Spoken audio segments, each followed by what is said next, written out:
It was the autumn of 2011 when I decided to take a week off work and head to a small cabin I had rented deep in the forest of northern Vermont. I was 33 years old then, working a demanding office job in Boston, and the noise and rush of the city had worn me down. I had grown up around nature, but had been away for years. The idea was simple: get away from people, phones, internet, and just be alone with the woods for a while. I found the cabin through an old listing on a local Vermont rental site. The owner was a man named Mr. Ellery, who lived in a nearby town called Stowe. The cabin was isolated, on the edge of a dense pine forest, about 2 miles from the nearest dirt road. No cell service, no electricity except for a small solar panel, and only a wood stove for heat. The cabin was small, about 500 square feet, but it had a porch that faced a small clearing surrounded by tall trees. There was a lake about half a mile away, accessible by a narrow hiking trail. I packed carefully, bringing some canned food, a water filter, a basic first aid kit, a few books, and plenty of firewood. I also brought a handheld GPS and a map. I planned to stay there for 7 days, no interruptions, no distractions. The drive from Boston to Stowe took most of the day, and then I spent another hour on the rough dirt road before parking my car near the trailhead. The walk to the cabin was quiet but tiring. The sun was already low in the sky when I arrived. The cabin looked just as advertised: weathered wood, small windows, and a heavy door that creaked when I pushed it open. Inside, the air smelled faintly of old pine and dust. There was a simple wooden table, a small bed with a thick quilt, a stove, and some shelves with a few plates and utensils. I set down my bags, lit a fire in the stove, and prepared a quick dinner. The silence was almost complete except for the occasional creak of the cabin settling and the soft whisper of wind through the trees. That first night, I slept well, though I woke up a couple of times to strange sounds outside. Twigs snapping, leaves rustling, and once, a low growl I couldn't quite place. I told myself it was probably a coyote or a raccoon. Nothing unusual for the forest. The next few days passed mostly as planned. I spent my time reading, hiking, and sitting on the porch watching the sky change colors. The weather turned colder and windier, and I chopped more wood each morning to keep the stove burning. I was careful not to leave food out, storing everything in sealed containers to avoid attracting animals. Around the third day, I began to notice something strange, though I couldn't explain it at first. The forest felt different. The usual sounds of birdsong were quieter, almost absent. The trail to the lake looked less traveled than before, with new fallen branches blocking the path. I chalked it up to the time of year: animals preparing for winter, birds migrating. Still, the feeling of being watched crept up my spine at times. That afternoon, as I was gathering firewood a few hundred yards from the cabin, I heard the sound of footsteps behind me. Slow, deliberate, not like an animal. I stopped, turned slowly, but saw nothing through the thick trees and underbrush. The footsteps stopped as well. My heart quickened. I told myself it was probably another hiker or a hunter, but I hadn't seen anyone else since I arrived. When I returned to the cabin, I locked the door and double-checked the windows. I sat down with a book, but my mind wouldn't settle. I kept hearing soft noises outside: the snap of a branch, the scrape of something heavy moving just beyond the clearing. That night, I barely slept.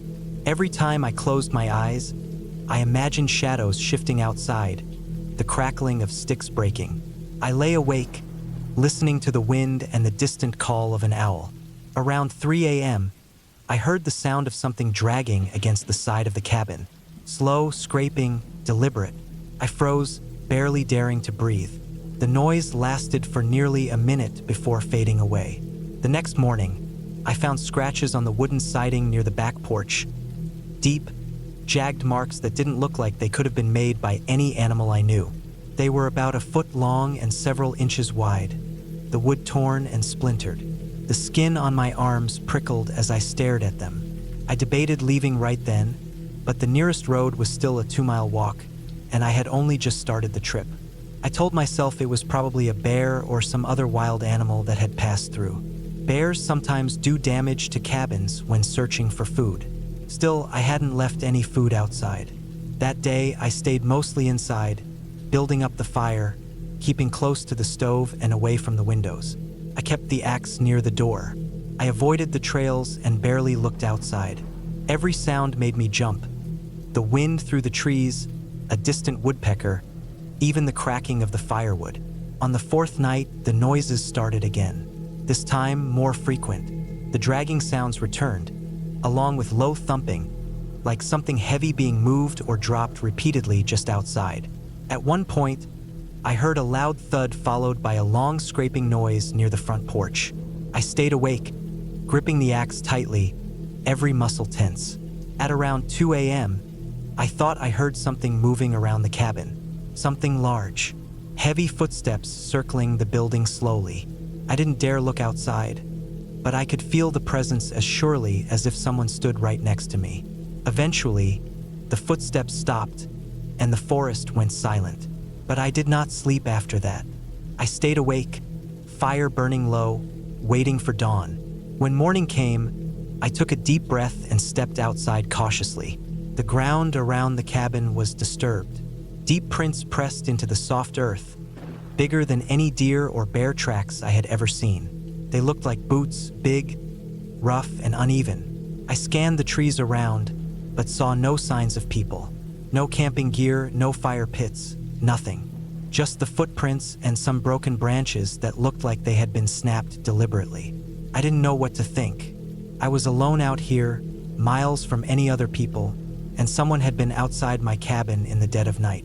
The next days were a mix of fear and alertness. I kept the axe close, the fire burning, and avoided going far from the cabin. Each night, the sounds came back. Scraping, thumping, footsteps. Sometimes the noises were right outside the windows, like someone pacing back and forth. I tried to convince myself it was some animal, but the size and pattern of the sounds made no sense. A bear or moose wouldn't move in such slow, calculated ways. One evening, around day 6, I saw something through the window, a figure, just on the edge of the clearing, standing still and watching the cabin. Tall, broad-shouldered, wearing dark clothes and a hood. The figure didn't move for a long time, just stared in silence. I couldn't see a face, but the presence was unmistakable. I retreated to the back of the cabin and locked the door. The figure disappeared after about 10 minutes. That night, I slept with one eye open, the axe beside my bed. The final morning of my trip, I packed quickly. Couldn't wait to get away. I left the fire burning, the cabin in disarray, and made my way back down the trail to the car. The walk back was tense, but I didn't see anyone. When I reached the dirt road, I was shaking and exhausted. I drove away fast, the cabin and forest disappearing behind me. When I got home, I reported what happened to the local ranger station. They told me there had been reports of poachers and trespassers in the area, but nothing confirmed. They encouraged me to stay away from the area for my safety. Looking back, I realized how vulnerable I was. The forest wasn't haunted, but it was home to people who didn't want strangers around. My experience wasn't about ghosts or monsters. It was about real danger, hidden threats, and the feeling of being watched by someone who might not want me there. In the end, I learned to respect the silence of the woods, not because of the supernatural, but because nature, and the people who sometimes use it to hide, can be unpredictable and frightening. My trip was meant to be a peaceful escape, but it turned into a lesson about trust, survival, and the thin line between solitude and danger.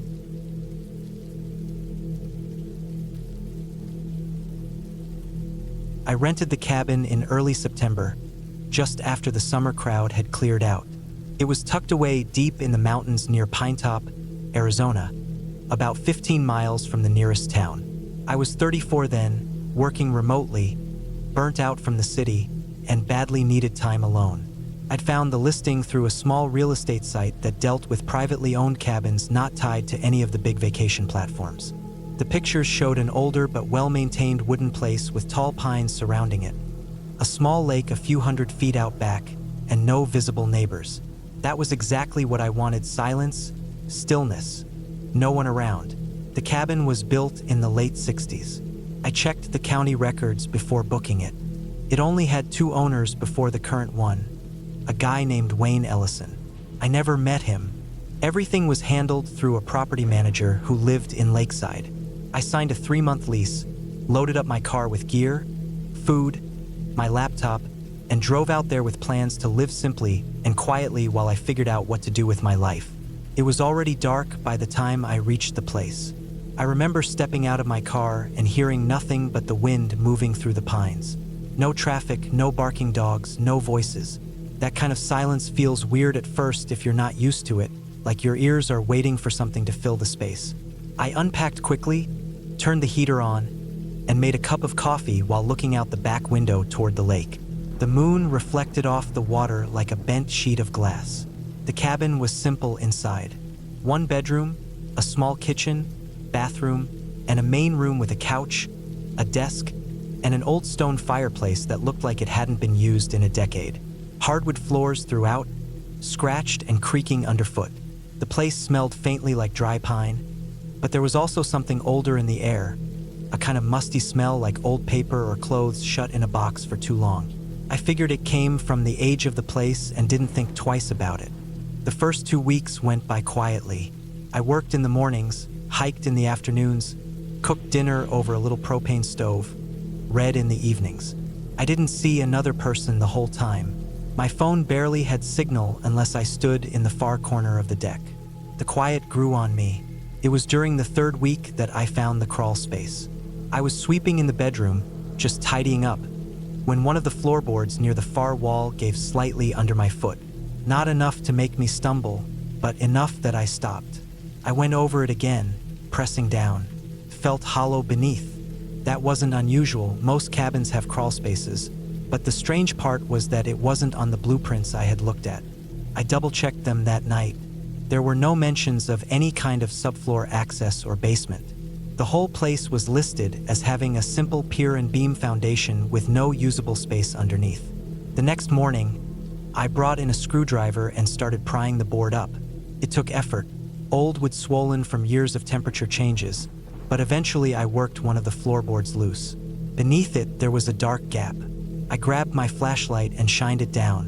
What I saw was more than just a crawl space. It was a rectangular chamber, maybe 5 feet deep and 6 or 7 feet long, lined with wooden panels. It had walls, not just dirt and beams like you'd expect. I cleared away more boards until I could drop down inside. The air was thick, unmoving, and stale, like it hadn't been touched in decades. The space wasn't empty. Along the far wall sat an old wooden trunk, nailed shut. There was also something else, a thick canvas tarp folded and jammed into one corner. I didn't touch that yet. Instead, I focused on the trunk. The nails holding it closed were rusted. I pried them out slowly, careful not to damage the wood. When I finally got the lid open, I almost dropped the flashlight.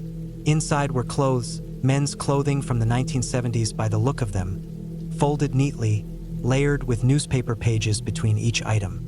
Beneath the clothes were bundles of old paper.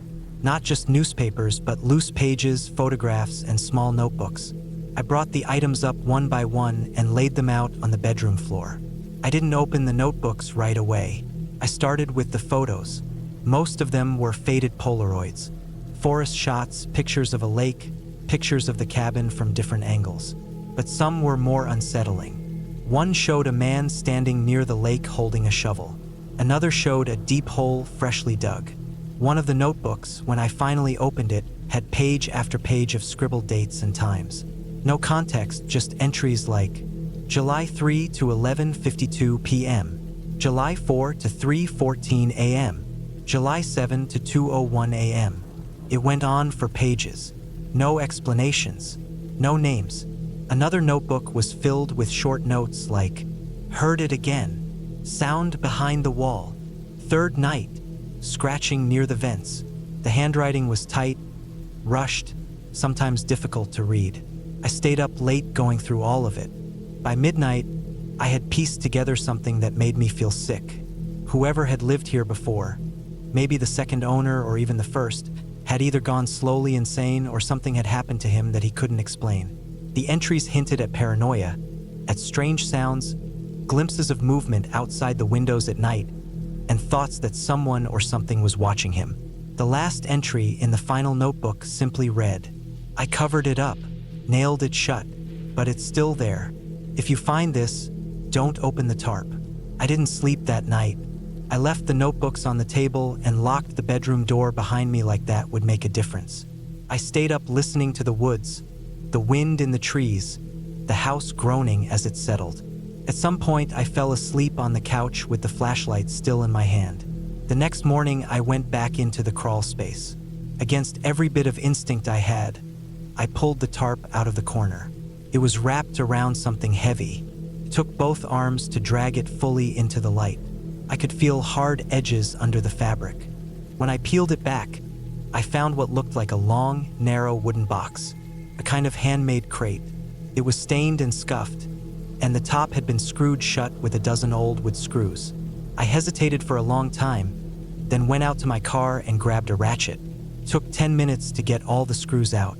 When I lifted the lid, the smell hit me first. Rot, mold, age. Inside the box was what looked like animal bones. Clean, dry, fragile. Arranged in a way that didn't make sense, some long, some small, and some clearly broken. But mixed in with them were human remains. I knew because I saw a jawbone with a row of teeth still intact, and the unmistakable shape of a femur. I stumbled back, closed the crate, and left it there. I went straight outside and threw up in the pine needles behind the cabin. I spent the rest of that day packing. I didn't care about the rest of my lease or losing the deposit. I loaded everything I could into the car and slept with a knife under my pillow. I left at dawn. Back in town, I didn't go to the police right away. I took the notebooks with me. I read through them again in a cheap motel while the late-night news played in the background. There was nothing that clearly said who the remains were or what had happened. Just pages and pages of a man slowly losing his grip on reality, or maybe trying to hold it together while something was genuinely wrong. I eventually turned everything in. I told the sheriff's department exactly where the crawl space was, what I'd found, and handed over the photos and notebooks. I didn't give my full name. I used a burner phone and left town the next day. I haven't heard anything since. Sometimes I wonder what they did with the bones. If they tried to identify them. If they figured out who the man in the photos was. I wonder who nailed the crate shut and why they left it there. But most of all, I wonder why that crawl space wasn't on the blueprints. I don't know if Wayne Ellison ever spent a night in that cabin himself, or if he just bought it to lease it out. Maybe he didn't know what was hidden under the floor. Maybe he did. What I do know is this: I'll never rent another cabin again. Not in the woods, not on a mountain, not anywhere. I sleep in the city now. I don't mind the noise. I need the noise. Silence, I've learned, is where the bad things live.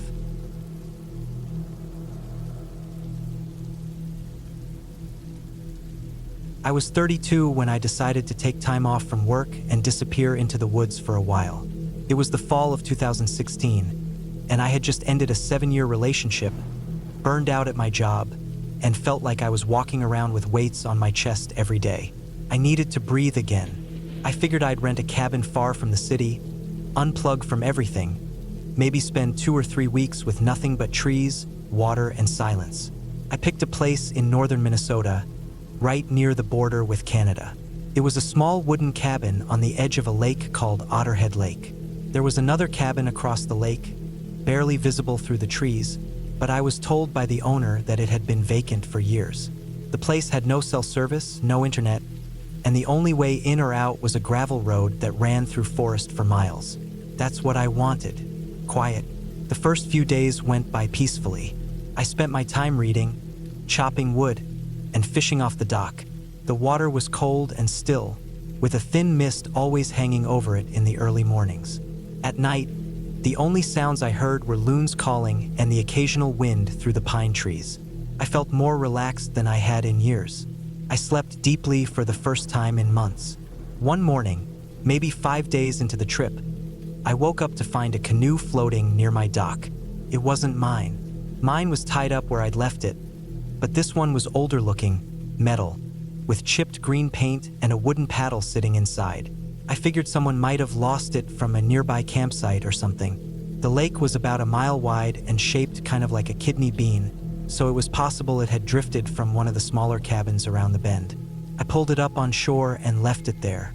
Later that afternoon, while I was sitting out back cleaning a few fish, I looked across the lake and saw something. There was movement near that other cabin, the one that was supposed to be empty. I squinted and saw someone standing at the edge of the trees. They were wearing something dark, maybe a jacket or heavy sweater, and just standing there facing the water. They weren't moving at all. I watched them for a while, probably a full minute, and then they slowly stepped back into the trees and disappeared. I waited to see if they'd come back, but they didn't. I went back to gutting the fish, but the whole time I felt unsettled. I tried to tell myself it could have been a hunter or a hiker who found the old place and was just checking it out. Still, something about how still they stood bothered me. That night, I didn't sleep as well. I kept thinking about that person by the trees. I told myself it was nothing, but I still got up twice to check the windows. The woods were dark and still. No moon that night. The next day, I tried to focus on other things. I hiked around the east side of the lake, gathered some dry firewood, and patched a small hole in the cabin roof with some leftover tar paper I'd found in the shed. That night, I was reading in bed when I heard the sound of something thumping lightly against the dock. I got up, stepped out onto the porch, and looked out at the water. The old green canoe was gone. I walked down to the shore and saw its shape, barely lit in the moonlight, drifting slowly across the lake, back toward the other side. No one was inside. I stood there and watched it drift until it vanished into the dark. I told myself the wind must have pushed it out, but the air was completely still. The next morning, I got up early and paddled over in my own canoe to that other cabin. I wanted to check it out. If someone was over there, I just wanted to know. The place looked abandoned. The windows were dusty and cracked. There was moss on the roof and broken shingles lying in the dirt. I walked around the outside and saw old footprints, not mine, dried and crumbling along the porch steps. The front door was locked. I knocked, waited, then left. I figured if someone was staying there, they were hiding, and I didn't want to push it. Over the next few days, strange things kept happening. I'd leave something outside, like my hatchet or a bag of fish guts for the animals, and it'd be moved or gone completely by morning. One night, I heard footsteps outside the cabin. Not animals. Heavy, slow steps on the gravel near the fire pit. I sat on the floor with the lights off and held my breath for over an hour, listening. I never saw anyone, but I knew someone had been there. When I checked in the morning, there were faint shoe prints leading away from the back of the cabin into the trees. I followed them for maybe 20 yards before they vanished into undergrowth. At that point, I thought about leaving. I was only supposed to stay another week, but I started packing early. Something about that place didn't feel right anymore. It wasn't just being watched, it was being studied, like whoever it was had been there a long time and knew the area better than me. I felt like I was slowly being closed in on. 3 nights before I planned to leave, I woke up to the sound of my doorknob moving, just a soft rattle. I froze in bed. My heart was hammering so hard it made my chest hurt. I grabbed the flare gun I kept by the door. It was for emergencies, not really a weapon, but it was something. I stood there in the dark for maybe 15 minutes, waiting, not even breathing. Then I heard footsteps moving away. I didn't sleep again that night. The next morning, I found a small wooden carving on the porch. It looked like a figure, a man, but the face was all wrong. The eyes were too far apart and the mouth stretched across half the thing's head. I didn't touch it. I kicked it off the porch and it bounced once and landed in the dirt. That was it. I started loading up that day. I'd had enough. I packed all my gear, secured the food, and made sure the truck was ready. I was going to leave the next morning early, but that night the worst part happened. I went to bed around 9. I didn't even try to sleep. I just laid there with the flare gun in one hand and a flashlight in the other, waiting. Around midnight, I heard it. Footsteps again, but this time heavier, faster. Then someone ran up onto the porch. I heard them slam into the door, hard, like they were trying to break it down. I jumped up and backed into the far corner of the room. The whole cabin shook. Then it stopped. I waited, holding my breath, sweat pouring down my face. I could hear breathing on the other side of the door. Slow, steady. not mine. Then the window on the side of the cabin shattered. I fired the flare gun through the window without thinking. A red flash lit up the trees, and I heard something scramble back into the woods. I didn't wait. I grabbed my keys and bag and ran straight to the truck. I didn't lock up the cabin or grab anything else. I just drove. The gravel road out felt like it went on forever. My hands were shaking so bad I could barely hold the wheel. I didn't stop until I got to a gas station almost 2 hours south. I sat there until the sun came up. I never went back. I told the owner of the cabin everything. He didn't say much, just that no one was supposed to be out there, that the other cabin had been empty for years and he didn't even rent it anymore. Said it hadn't been used since some hunter went missing out there in 2007. His body was never found. I filed a report with the local sheriff's office, but they said there wasn't much they could do. They offered to check the area, but I never followed up. I didn't want to know what they found, or didn't. I live in southern Arizona now. I haven't been in the woods since. I still love the quiet, but I stay close to town. Keep my doors locked. I don't go places without phone service. And sometimes, when I wake up in the middle of the night for no reason, I still feel that weight. Like someone is standing just outside my window waiting. Waiting for what, I don't know. But I know this much. It wasn't a ghost. It wasn't a monster. It was just a person. And that's what makes it worse.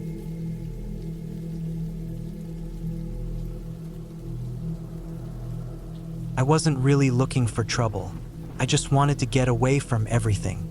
Work, the city noise, all the people. I needed silence. My name's Jake, and I was 29 years old when I decided to take a solo trip to a cabin in northern Michigan, somewhere deep in the Huron National Forest. It was early October 2013, just before the leaves fully turned. The air was crisp, and the nights were already chilly. I found the cabin online, rented it for a week. It was old but sturdy, off the grid, no electricity, no running water. I figured it'd be perfect to disconnect. The listing promised peace and quiet, wildlife, and a chance to experience nature the way it's supposed to be. I was desperate for that, so I booked it without hesitation. The drive took me almost 6 hours from Detroit, winding through 2-lane roads lined with tall pines and birch trees. I remember that sense of relief hitting me when I left the highway and the traffic behind. The closer I got to the cabin, the fewer cars I saw. Eventually, I was the only one on the road. The last few miles were gravel and dirt, and my rental car shook under the uneven surface. I didn't care. Pulling up to the cabin felt surreal. It was small, maybe 400 square feet, built of dark, weathered logs with a stone chimney on one side. The porch was sagging slightly, the paint chipped away long ago. I grabbed my bags and locked the car behind me. The silence was immediate and thick. No cars, no planes, no hum of city life, just the wind in the trees. I had brought food for a week, mostly canned goods and dry snacks, a cooler with some meat for the first couple of days, and plenty of water bottles since I knew there was a small stream nearby, but I wasn't sure about the water quality. I also brought a small camping stove, a flashlight with extra batteries, a first aid kit, and a pocket knife. No cell service, and I'd made peace with that. The inside of the cabin was simple. One big room with a wood stove for heat, a small kitchen area, and a loft bed. The floorboards creaked beneath my feet. The windows were old and slightly fogged. There was a thin mattress on the bed, a wooden table, a couple of chairs. I unpacked quickly, stacked my food, and lit the stove. It took some work to get it going, but once the fire was roaring, the cabin felt a bit more like home. That first night was cold. I wore every layer I brought and still woke up a few times shivering. The wind outside made the trees groan, and branches scraped against the cabin walls. It sounded scary but natural. I didn't expect anything else. The next day I explored a bit. The stream was close, maybe a 5-minute walk through thick underbrush. The water looked clear, and I filled my bottles carefully. I even tried fishing, though I didn't catch much. The forest was dense, full of maples, oaks, and pines. I saw deer tracks, squirrels, and even a red fox darting between trees. I felt peaceful. The days passed quietly. I read books, cooked simple meals, and walked around the area. I didn't meet a single person, but I saw signs of other cabins or campsites nearby. One afternoon, while hiking, I stumbled on an old, rusted hunting stand nailed to a tree. It looked abandoned, weathered by years of rain and sun. I didn't think much of it at first. On the third night, something changed. I was sitting on the porch watching the stars, which were incredibly bright without city lights, when I heard footsteps. Not close, but definitely footsteps on the gravel path leading to the cabin. My heart jumped. I wasn't expecting anyone else to come this far out, especially at night. I grabbed my flashlight and shone it toward the driveway, but the trees swallowed the beam quickly. The footsteps stopped suddenly, and after a minute, nothing. No voices, no rustling bushes. I told myself it was probably an animal or maybe some other camper passing by, but the feeling didn't leave me. I stayed inside the cabin, locked the door, and sat near the stove with my knife on the table. I barely slept that night, listening for any sounds. The next day, I found something odd. On the dirt road near the cabin, I saw footprints, boots size 11 or 12, maybe men's, heading toward the cabin. I hadn't heard anyone come by during the day, and I was sure no one else was renting the cabin this week. I checked my supplies and locked everything tightly. When I looked around outside, I found a small pile of sticks and stones near the edge of the woods. It looked like someone had built a tiny cairn or marker. That made me uneasy. I tried calling my boss from my cell once more, but no signal. I was completely cut off. I told myself to relax. Maybe some local hunters were nearby. Nothing illegal, just people who liked the woods. That night, I decided to take extra precautions. I cleared some brush near the cabin windows so I could see outside better. I stacked heavy logs by the door and set a few cans on the porch to roll if stepped on. I had a flashlight in each hand, ready. Around midnight, I woke again to the sound of footsteps. This time, it was closer, crunching leaves just outside the window. I held my breath, focused on the window. Shadows moved, but I couldn't make out anything clearly. Suddenly, the porch light flickered, except I didn't bring any electricity or lights besides my flashlights. The cabin only had oil lamps, which were off because I hadn't used them yet. The flicker was faint but definite. I snapped on my flashlight and swung it toward the porch. There was a figure standing just out of sight, partially hidden behind a tree. I couldn't see his face, just the outline of a tall man wearing a heavy jacket. My heart pounded. I grabbed my pocket knife and got behind the door. The footsteps slowly moved away. After a few minutes, all was quiet again. The next morning, I found new footprints in the dirt, right by the cabin door. Large boots, muddy, fresh. I also noticed something disturbing. The front porch railing had deep scratch marks, like someone had clawed at the wood desperately. That day, I stayed inside mostly, but I gathered firewood early, in case I needed to stay warm all night. I also dug a small trench near the porch to try and catch any movement or signs of entry. By the fourth night, I was exhausted and scared. The footsteps and noises happened again, walking around the cabin, rustling outside, sometimes near the back window. I kept my knife close and the flashlight ready. I didn't want to sleep. One of the noises was different. A low, slow tapping on the cabin wall, like someone knocking with a fist. It didn't sound random. It was deliberate. Tap, tap, tap, with pauses in between. My mind raced. Who would be out here? What did they want? I didn't see any people when I looked outside, just the dark trees swaying. That night, I decided I had to leave, but my car was buried in mud from a rainstorm the day before. The gravel road was soft and slick. I didn't want to get stuck. I tried to call for help on my phone, but again, no signal. I didn't tell anyone where I was. I wanted this trip to be private. On the fifth day, I started packing cautiously, gathering all my things. I kept checking outside every 30 minutes, but no one appeared during daylight. Still, I felt eyes on me. That afternoon, I decided to take a long hike, hoping to find a ranger station or any sign of other people. I walked for hours, deeper into the forest, following a faint trail. The woods were beautiful but isolating. I found a rusty old truck stuck in the mud near a bend in the trail, clearly abandoned. The doors were open, and the engine was cold. Inside, I saw empty beer cans, an old jacket, and some hunting gear. No signs of the owner. That truck unsettled me more than anything. Who had left it there? Why? Was it the same person near the cabin? I didn't stay long and hurried back to the cabin before dark. That night, the noises were worse.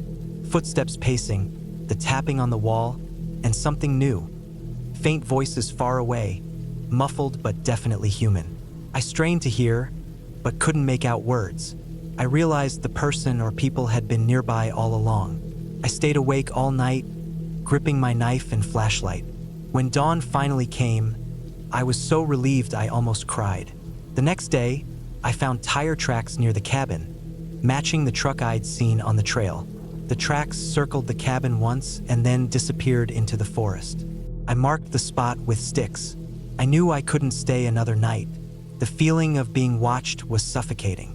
I packed everything hurriedly, swept the cabin floor, doused the fire in the stove, and locked the door behind me. I was prepared to walk all the way back to the highway if I had to. On the way down the gravel road, I kept looking behind me. No one was following. The forest seemed quieter now. I reached the main road just before sunset, where a small gas station sat. I used their payphone to call a friend and told them to come pick me up.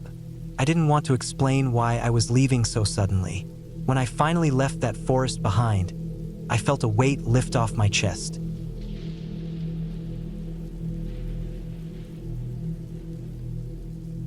My name's Kyle.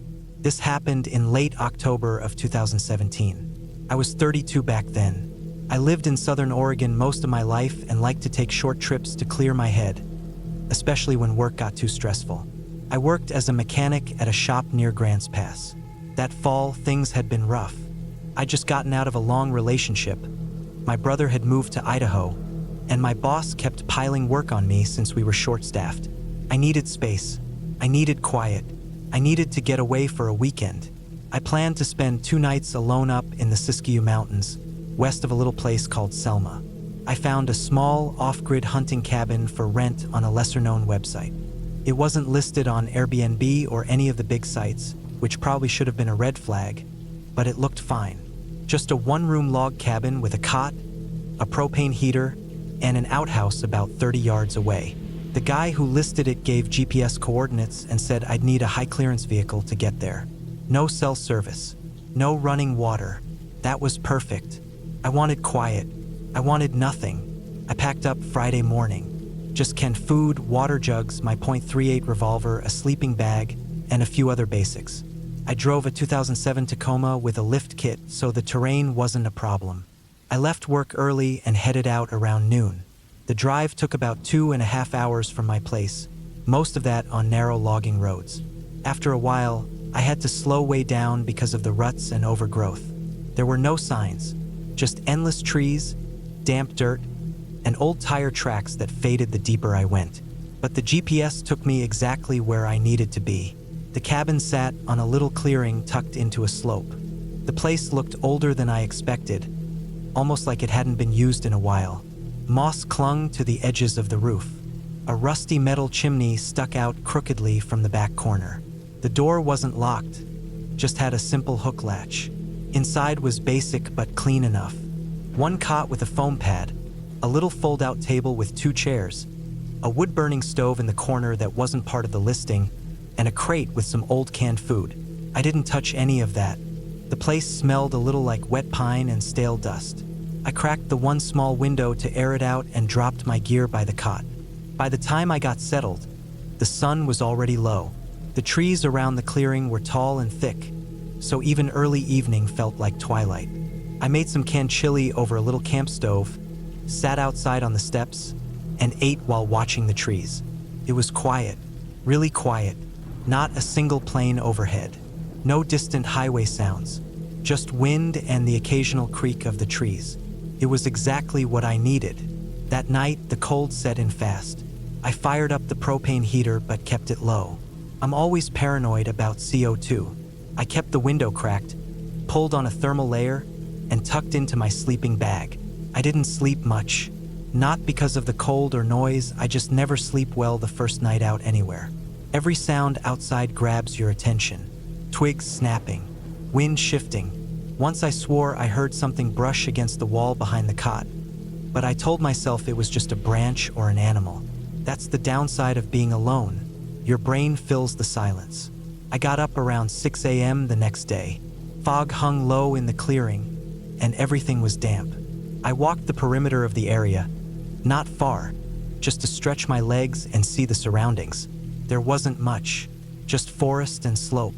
A deer trail ran about 50 feet behind the cabin. I found some fresh scat and tracks, but nothing else. After breakfast, I spent the morning reading and just sitting outside. Around noon, I decided to follow that deer trail deeper into the woods. I had a compass and my GPS and dropped pins on my route just in case. I followed the trail for maybe an hour. It curved and dipped through ravines and past fallen trees. I didn't see much wildlife besides birds, but the trail itself had been used recently. The ground was soft from recent rain, and I saw boot prints, human ones. They weren't mine. They looked about a size 10, maybe 11. Tread was different too. At first, I figured it was a hunter or another hiker, but the deeper I went, the more I got the sense I was somewhere someone didn't want me. I know that sounds dramatic, but something about it was off. The prints circled in places, doubled back, stopped for long stretches. I found a spot where someone had stood in one place so long the dirt was packed hard. No cigarette butts, no wrappers, no sign of resting. Just standing, watching something maybe. I decided to turn back. That feeling wouldn't shake. I got back to the cabin around 2:30. Everything was just as I left it. I double-checked. Nothing moved. Still, I kept thinking about those boot prints. That night, things changed. I ate early and stayed inside once the sun dipped. Around 8:30, I turned off my lantern and just lay in the dark. The moon was up, and enough light came through the window to see shadows on the floor. I listened, not for anything in particular, just the forest. At some point, maybe close to midnight, I woke up. I wasn't sure why. No sound, no light, just that sudden, wide-awake feeling. My eyes adjusted quick. The window still let in that pale light. Then I heard it. Soft, measured, footsteps on leaves. Not close, probably out at the edge of the clearing. But steady. Not an animal. Not random. A two-legged pace. Step, step, pause. Step, step. Then nothing. I sat up slowly. My heart started pounding. I stayed still and listened. Minutes passed. No more steps. Then a knock. Light. From the far side of the cabin. Not the door side. Just a single, slow knock on the wall behind the stove. I didn't move. I didn't breathe. I just waited. Nothing followed. I sat like that for maybe an hour. Eventually, I reached for the revolver in my pack and kept it in my lap. I didn't sleep the rest of the night. In the morning, I went outside and checked. I didn't see anything unusual at first. Then I walked to the far side of the cabin and looked close at the dirt below the wall. There were prints. Clear ones. Boots again. Size 10 or 11. Same tread. Whoever it was had stood right at the wall and then walked off into the woods. No vehicle. No tire marks. Just prints heading back in the direction of that deer trail. I packed up. I didn't even eat. I shoved everything into my truck and started the engine. But something in me didn't want to drive back the way I came. I didn't want to pass back through that trail or those woods. So I followed another path on my GPS. A longer logging road that curved east and eventually looped south toward the highway. It added an hour to my trip, but I didn't care. Halfway out, I saw something. Another cabin. Not like mine. This one looked abandoned. Roof half collapsed. No door. But beside it, nailed to a tree, was a sign. Black spray paint on a board. It just said, "No trespassing." And below that, in smaller paint, "This means you." I didn't stop. When I got home, I reported the cabin listing on the rental site. It disappeared the next day. No explanation. I never got charged. I never found the listing again. To this day, I don't know who that person was. Maybe someone who thought the land was theirs. Maybe someone who didn't like outsiders. Or maybe someone who never intended to rent that cabin at all, but wanted someone to show up. Whatever the reason, I know this. That knock on the wall wasn't curiosity. It was a warning. I haven't gone camping alone since.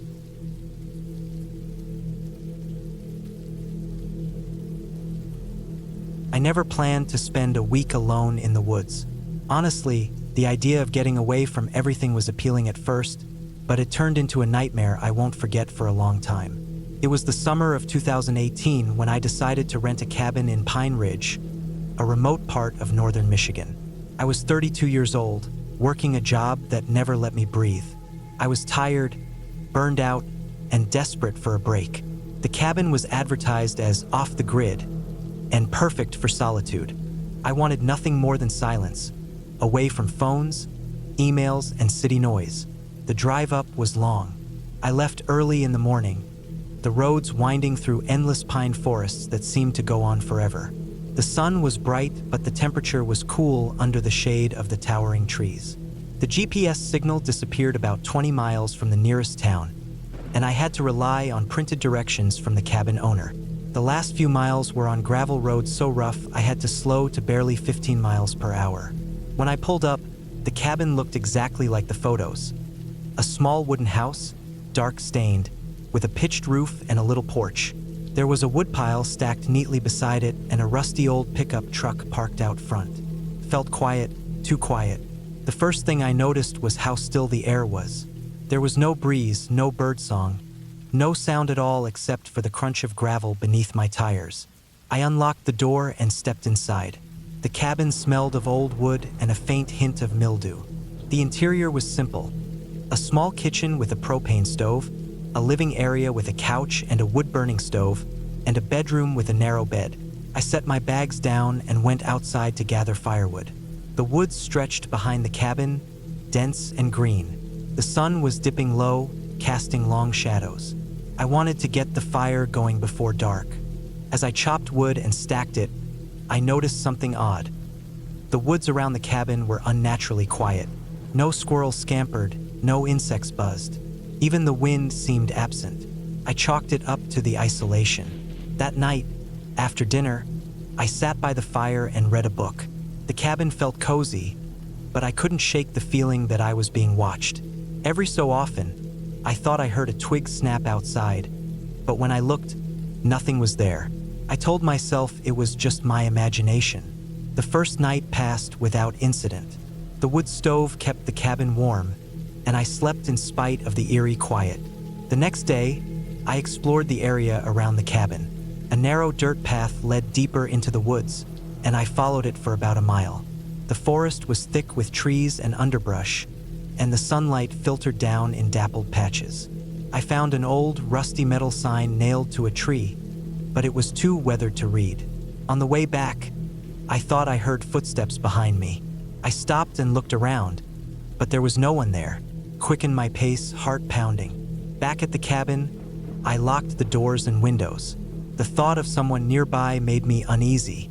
I sat down and tried to relax, telling myself this was just a remote place, and my nerves were playing tricks on me. Over the next 2 days, strange things happened. I kept hearing noises outside, footsteps crunching leaves, branches snapping, low sounds like whispering carried on the wind. Each time I looked, no one was there. The woods stayed unnervingly silent otherwise, as if everything else had gone still just to highlight those noises. The feeling of being watched didn't leave me. At times, I caught glimpses of something moving just beyond the tree line, always disappearing before I could see clearly. One evening, while I was making dinner, the pickup truck outside started up on its own. The engine rumbled loud and steady, though no one was inside.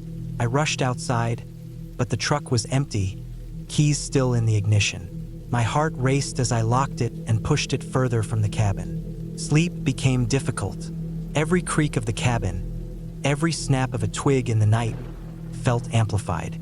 I kept the knife from my kitchen close by, just in case. At one point, I heard someone knocking on the cabin door, 3 sharp raps. I didn't answer.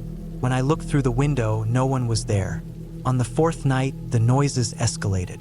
I woke to footsteps circling the cabin in the dark.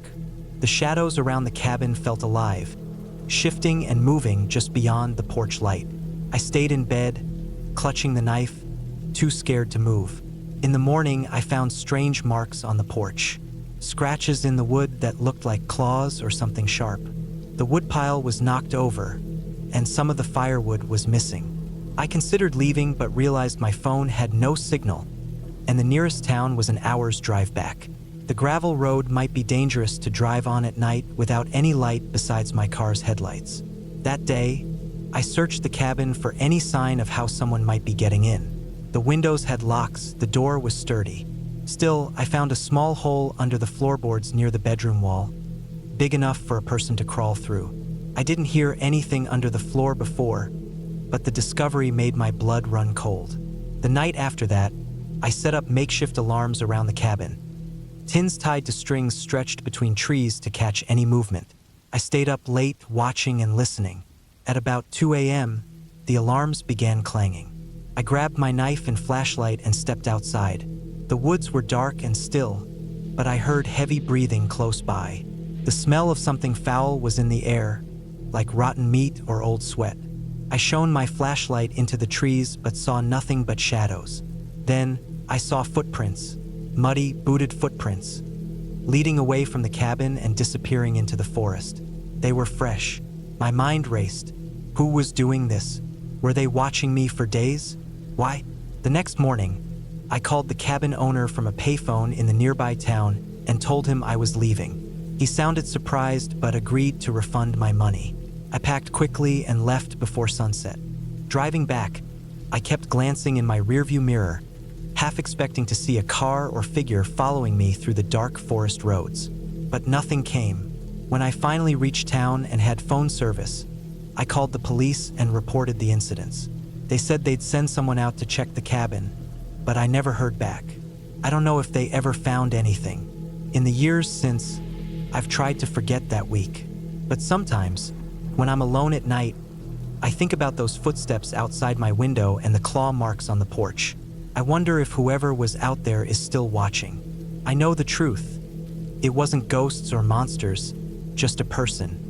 Someone who knew that remote cabin was empty or almost empty and thought they could get away with terrorizing a stranger. The woods hide many secrets, and sometimes the scariest things are the ones made by other humans.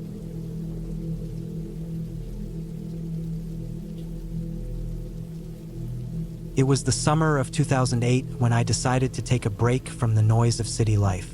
After years of working in a stressful office job in Chicago, the constant rush, the endless crowds, and the noise were eating away at me. I needed peace, quiet, and time to myself. I was 29 then, single, with no close family nearby, and had just enough savings to take a few weeks off. The plan was simple: rent a small cabin in the woods somewhere quiet, unplug from everything, and just breathe. I found the cabin through an old rental site, managed by a man named Carl. It was a tiny wooden cabin somewhere in the northern part of Minnesota, in a dense forest not far from a small lake called Silver Pine Lake.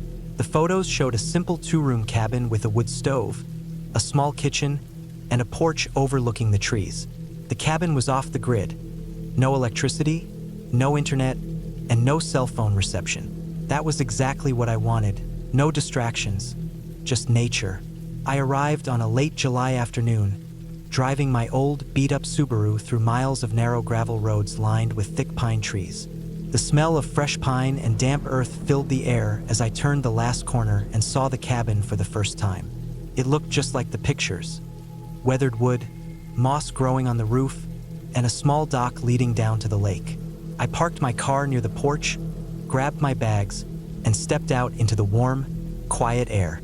The only sounds were birds, a faint rustling of leaves, and the occasional splash from the lake. I felt a strange mix of relief and excitement. No buzzing phones, no traffic, just me and the woods. Inside the cabin, the air was cool and smelled faintly of wood smoke and dust. There was a small stack of firewood by the stove, a simple metal table and 2 chairs, and a tiny bed in the corner. A window looked out to the lake, and the late afternoon sun filtered through the trees. I unpacked slowly, laying out my clothes and food, and then went outside to explore. The lake was small but clean, with clear water stretching out for maybe 100 yards before hitting the opposite shore. The dock looked sturdy but old. I stepped onto it carefully, watching my feet on the creaking boards. The water was calm and cool, reflecting the green trees around it. I took a deep breath and felt lighter than I had in months. That first night, I made a fire in the stove and cooked some kin soup. It was quiet, almost too quiet. No distant car noises, no city hum, just the crackle of the fire and the occasional call of a night bird. I went to bed early, the soft mattress feeling strange but comforting after years of sleeping in cheap apartments. I fell asleep quickly, the sounds of the woods lulling me into a deep rest. The next morning, I woke before dawn. The sky was a pale blue, and a light mist hovered over the lake. I brewed some coffee on the old stove and sat on the porch, watching the sun slowly rise behind the trees. It was peaceful and beautiful. I decided to spend the day hiking. I had brought a small backpack with water, snacks, a map, and a compass.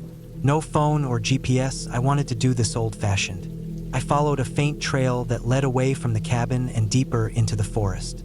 The trail was narrow and overgrown, but I could see occasional signs of use: broken branches, footprints, and some small markers carved into tree bark. The trees were tall and thick, mostly pines with a few maples and birches mixed in. The forest floor was soft with moss and pine needles. After a couple of hours walking, I stopped near a small stream. The water was cold and clear. I filled my bottle, splashed some on my face, and rested on a fallen log. I felt good, alive in a way I hadn't for a long time. The quiet was calming, and the forest felt like it belonged to no one but itself. I continued hiking, following the map Carl had given me. It showed a few other small lakes and some old logging roads.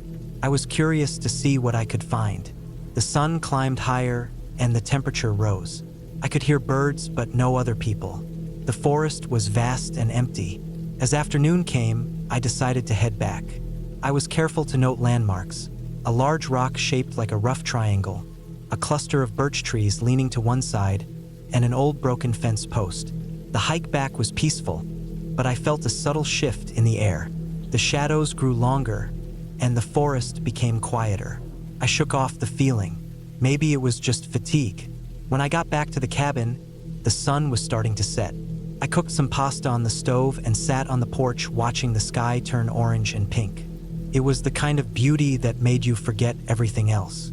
That night, however, things started to feel different. First, it was small things. A noise outside the cabin, a branch snapping, or maybe an animal moving. I wasn't sure. The kind of sounds you hear in the woods that don't mean anything but still catch your attention. I told myself it was just a deer or a raccoon. But then I noticed something odd.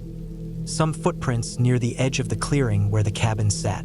They were fresh, muddy, and large, maybe a man's size. I hadn't heard any other cars or seen anyone else all day. I stared at the prints, feeling a chill that wasn't from the cold. The prints stopped just short of the cabin and then disappeared into the trees. I checked all the locks on the doors and windows. They were old but sturdy.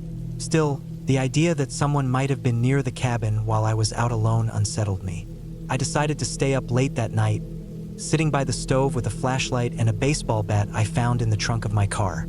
I scanned the windows every few minutes, listening carefully for any sounds. The forest was dark, and the shadows between the trees seemed to move even without wind. Around midnight, I heard footsteps outside, slow, careful steps circling the cabin. My heart pounded. I stayed perfectly still, holding the bat tight. The steps stopped, then silence. Minutes passed, then a faint rustling by the porch steps. I shone the flashlight outside, but the beam only caught empty shadows and swaying leaves. No one was there. I stayed awake the rest of the night, jumping at every noise, unable to shake the feeling that I was being watched. The next day, I packed my things quickly and called Carl from a payphone in a small nearby town. I told him about the footprints and the noises. He sounded calm but serious, saying the area was mostly quiet but sometimes had visitors, hunters, hikers, or others who didn't always announce themselves. He offered to come out and check the cabin or arrange for someone else, but I decided to leave that afternoon. I wasn't comfortable staying another night. As I drove away, I kept glancing in my rearview mirror. The dense trees seemed to watch me go. I felt relieved but also shaken. I realized how vulnerable I had been out there, alone in a place where help was far away, and no one knew if I disappeared. Looking back, I think what scared me most was the feeling of someone else's presence. Not ghosts or monsters, but real people, maybe strangers who didn't want to be seen but were nearby. The woods can feel friendly and peaceful one moment and dangerous the next. I never went back to that cabin or to Silver Pine Lake.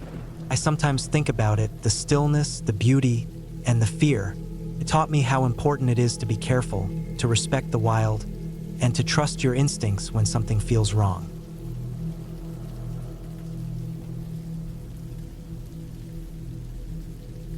Sure, I will write a long, detailed, realistic, scary cabin story from a first-person perspective.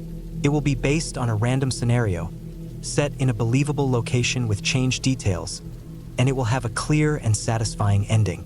No supernatural elements or fantasy, no conversations, just a purely realistic and atmospheric horror experience. I will write it all in one go and use simple, everyday English. Here we go. It was the fall of 2011 when I decided to take a break from the city life. I was 27 years old then, working a stressful office job in Portland, Oregon. The constant noise, the crowded streets, and the endless deadlines had started to wear me down. I craved silence, fresh air, and a chance to clear my head. So, I planned a solo trip to a small cabin I found for rent near the small town of Prospect, deep in the Rogue River Siskiyou National Forest.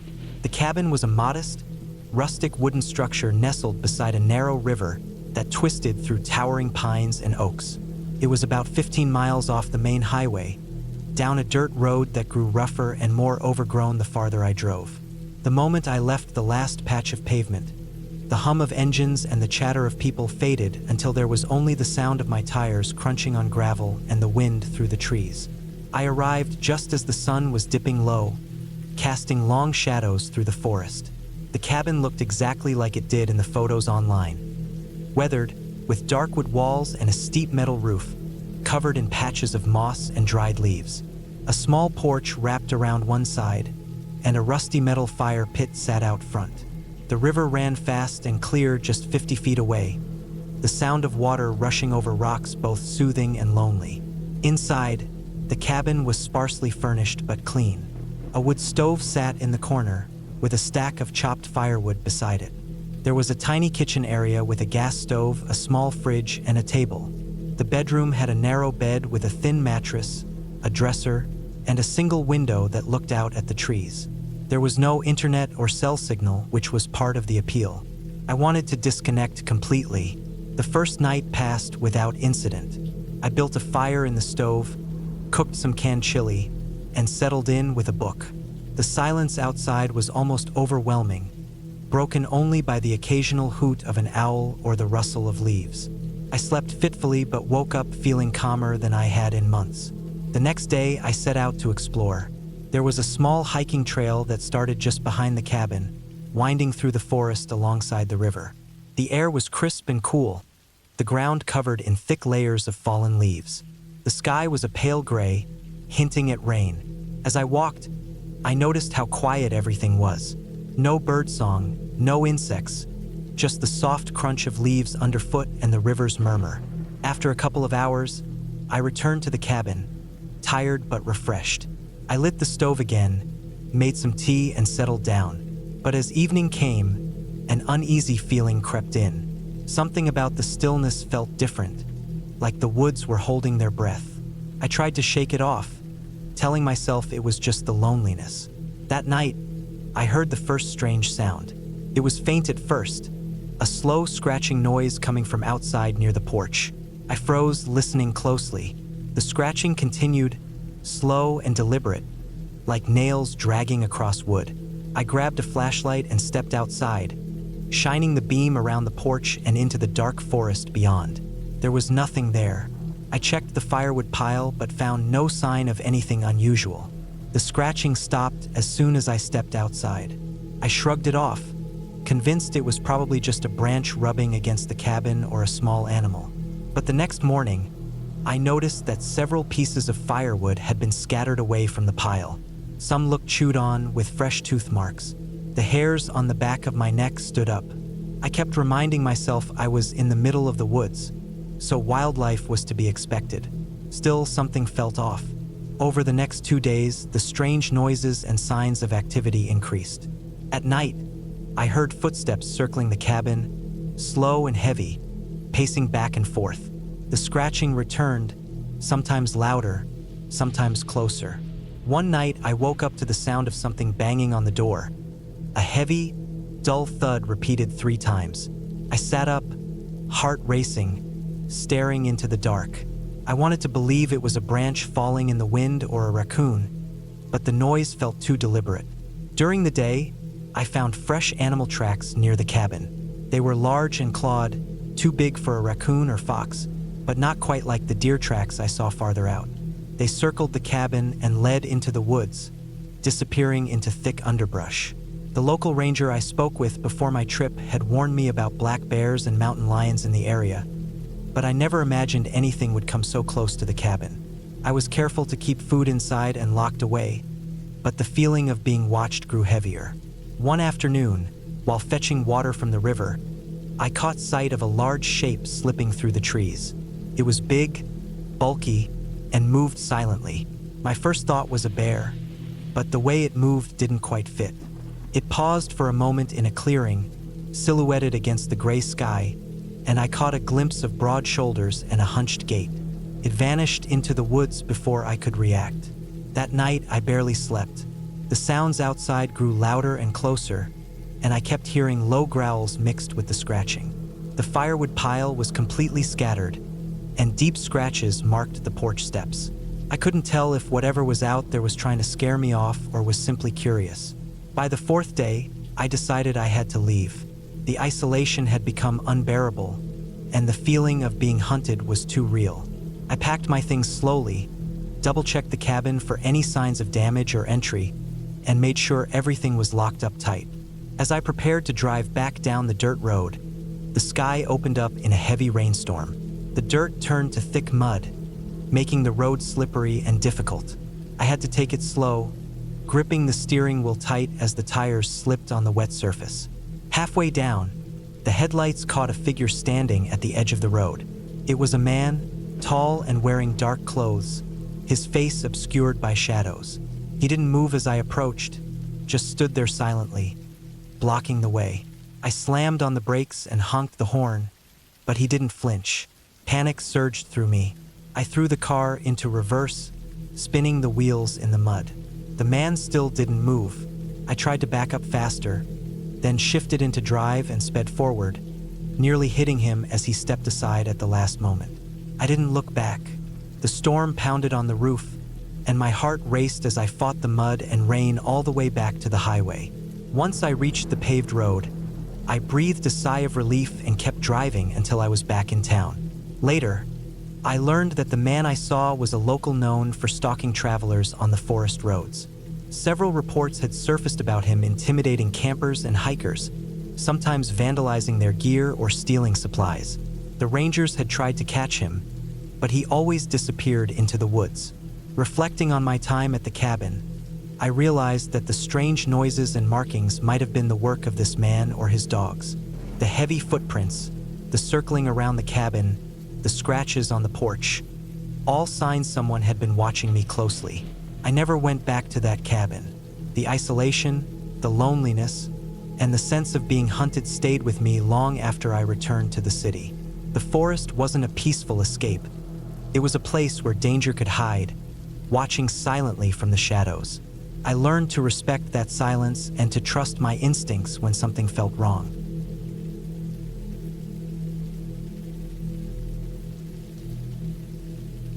I was 34 when I decided to take a break from everything. This was back in 2019. I had just left a job I hated in Chicago. 10 years in advertising left me feeling empty. I didn't like the city anymore. I didn't like how I lived, how I worked, or the person I had become. So I got in my car and drove west. No destination in mind, just kept going. A friend of mine from college had a family cabin in Colorado, about a 2-hour drive west of Colorado Springs, in a little used area between Lake George and Hartselle. I hadn't spoken to him in years, but I sent him a message on Facebook, told him what I was doing, said I needed somewhere to clear my head. To my surprise, he answered, said the place was empty and I could use it as long as I wanted. He even gave me the code to the lockbox and told me to help myself to whatever was inside. I bought a week's worth of groceries, filled up the tank, and followed the GPS out into the hills. I didn't know much about the area. I knew it was high up, somewhere around 8,500 feet. I knew there wasn't much population, and I knew I wanted silence. The road got narrow and rough after Lake George. Asphalt gave way to gravel, and the gravel eventually turned into a rocky, dirt trail. There were no signs, no street names, just forest, rock, and mountain grass. I followed his written directions the rest of the way, finally pulling up to a narrow gate chained to a wooden post. The chain was loose. I got out, moved it aside, and drove another 100 yards into a clearing. The cabin was old but in decent shape. Dark timber walls, pitched green roof, single story, set back against a thicket of pine. No neighbors, no fences, no power lines. Just woods on all sides. It had a covered porch and a stone chimney, and a metal water pump in the dirt near the sidewall. No signs of recent activity. Inside, it smelled like dry wood and dust. I checked every room, opened every closet, made sure I was alone. It was small, 1 bedroom, 1 bathroom, a kitchen, and a common area with a fireplace and a few old chairs. No TV, no internet. I had a little bit of cell signal, maybe 1 bar, and only near the window by the kitchen. I unpacked my bags, locked the car, and settled in. For the first time in years, I felt calm. The first night passed quietly. I made some canned chili, read a book by flashlight, and went to bed early. I didn't hear anything outside. No cars, no voices, not even birds. It was so still that I could hear my own heartbeat when I lay in bed. The silence wasn't uncomfortable, at least not yet. Felt like what I'd been missing. The days started blending. I hiked a little during the mornings, stuck close to the property line because there were no clear trails. I saw mule deer a few times, and once, a pair of elk moving silently through the trees about a 1/4 mile out. The land dropped into a small valley out back, and I'd often sit on the porch steps in the afternoon, just looking out at the tree line. Sometimes I took naps in the chair inside with the windows open. The breeze smelled like dry pine needles and old bark. By the 3rd day, I started to feel different. Not worse, just more aware. I hadn't talked to another person in almost 72 hours. I barely looked at my phone. I didn't listen to music. No distractions. My thoughts had room to grow, and they didn't always grow in good directions. I found myself thinking about old mistakes, things I hadn't thought about in years. Times I'd said the wrong thing, people I'd cut off. It's funny how silence can make you feel louder inside. On the 4th day, I woke up before dawn. I didn't plan to, it just happened. It was still dark, maybe 5 in the morning. I hadn't set an alarm. The air was freezing. I rolled over in the sleeping bag I'd been using instead of the old bedspread and tried to go back to sleep, but I felt off, like something had touched my mind and pulled me awake. I sat up and listened. Nothing. Then I heard it. A faint crunch like gravel or twigs. Not fast or loud. Just 1 step. Then nothing again. I held my breath, thinking maybe it had been an animal, but no other sounds followed. Usually, when a deer moves through underbrush, you'll hear it continue. More footsteps, maybe the rustle of leaves. This was different. 1 step, then silence. I got out of the sleeping bag, walked softly to the window, and looked out. Pitch black. My eyes adjusted, but I couldn't see much past the edge of the porch. Just shapes of trees, some stars above. No movement. I went to the front door and listened. Still nothing. No wind. No insects. Just cold and stillness. I stayed like that for a while, heart beating fast, until the sky started turning blue. When the light came, I stepped out onto the porch and looked around. There were faint disturbances in the dirt in front of the porch. Maybe footprints, but not clear. Could have been from me.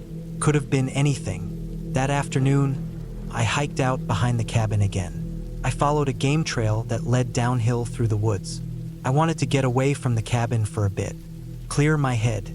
I took a long stick with me for balance and moved slow, checking my path often. The trees were dense, and the light was dim even at noon. Maybe a mile out, I found something strange. Tarp. It was a faded green tarp, half covered in leaves and dirt. It looked like it had been dragged or buried. I brushed some of the debris away and saw that there were old beer cans underneath it, rusted. There were also some charred wood pieces and a crushed plastic jug. It looked like someone had camped here, but not recently. I didn't like the feeling it gave me, the way it had been left. Messy, almost like it was abandoned in a hurry. I backed away and turned around. As I walked back to the cabin, I kept feeling like someone was behind me.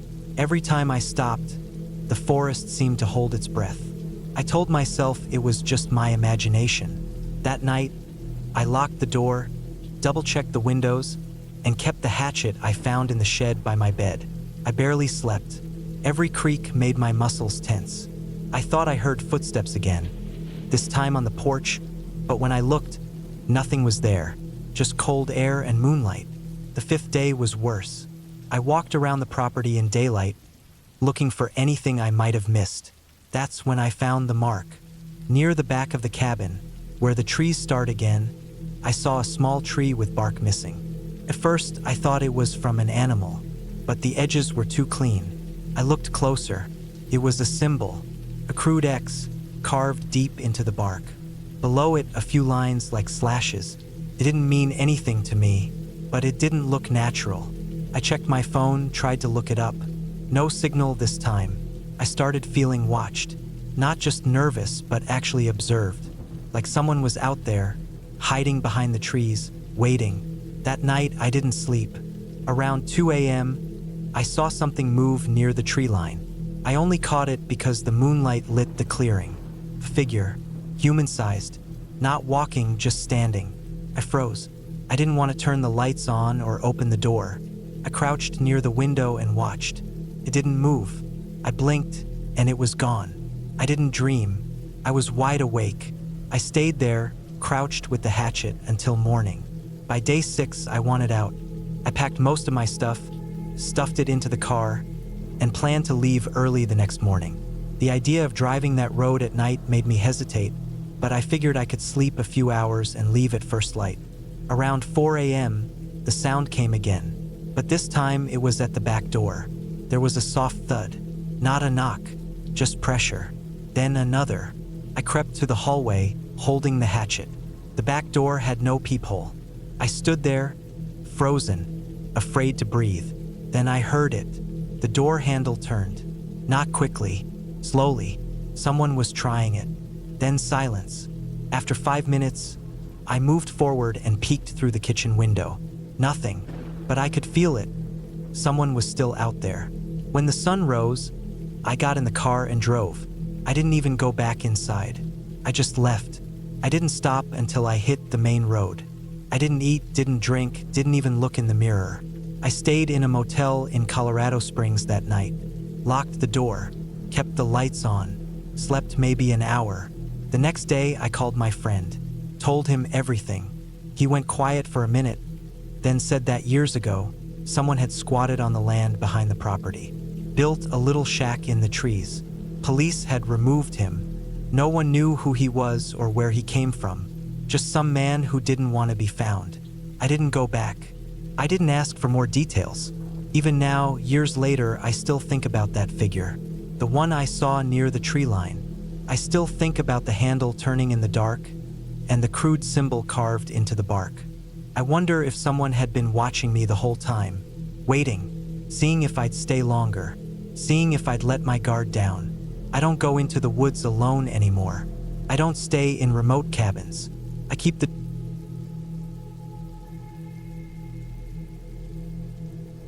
I was 37 when I finally took the break I had been putting off for years. It was October 2019, just a few weeks after I quit my warehouse job in Denver.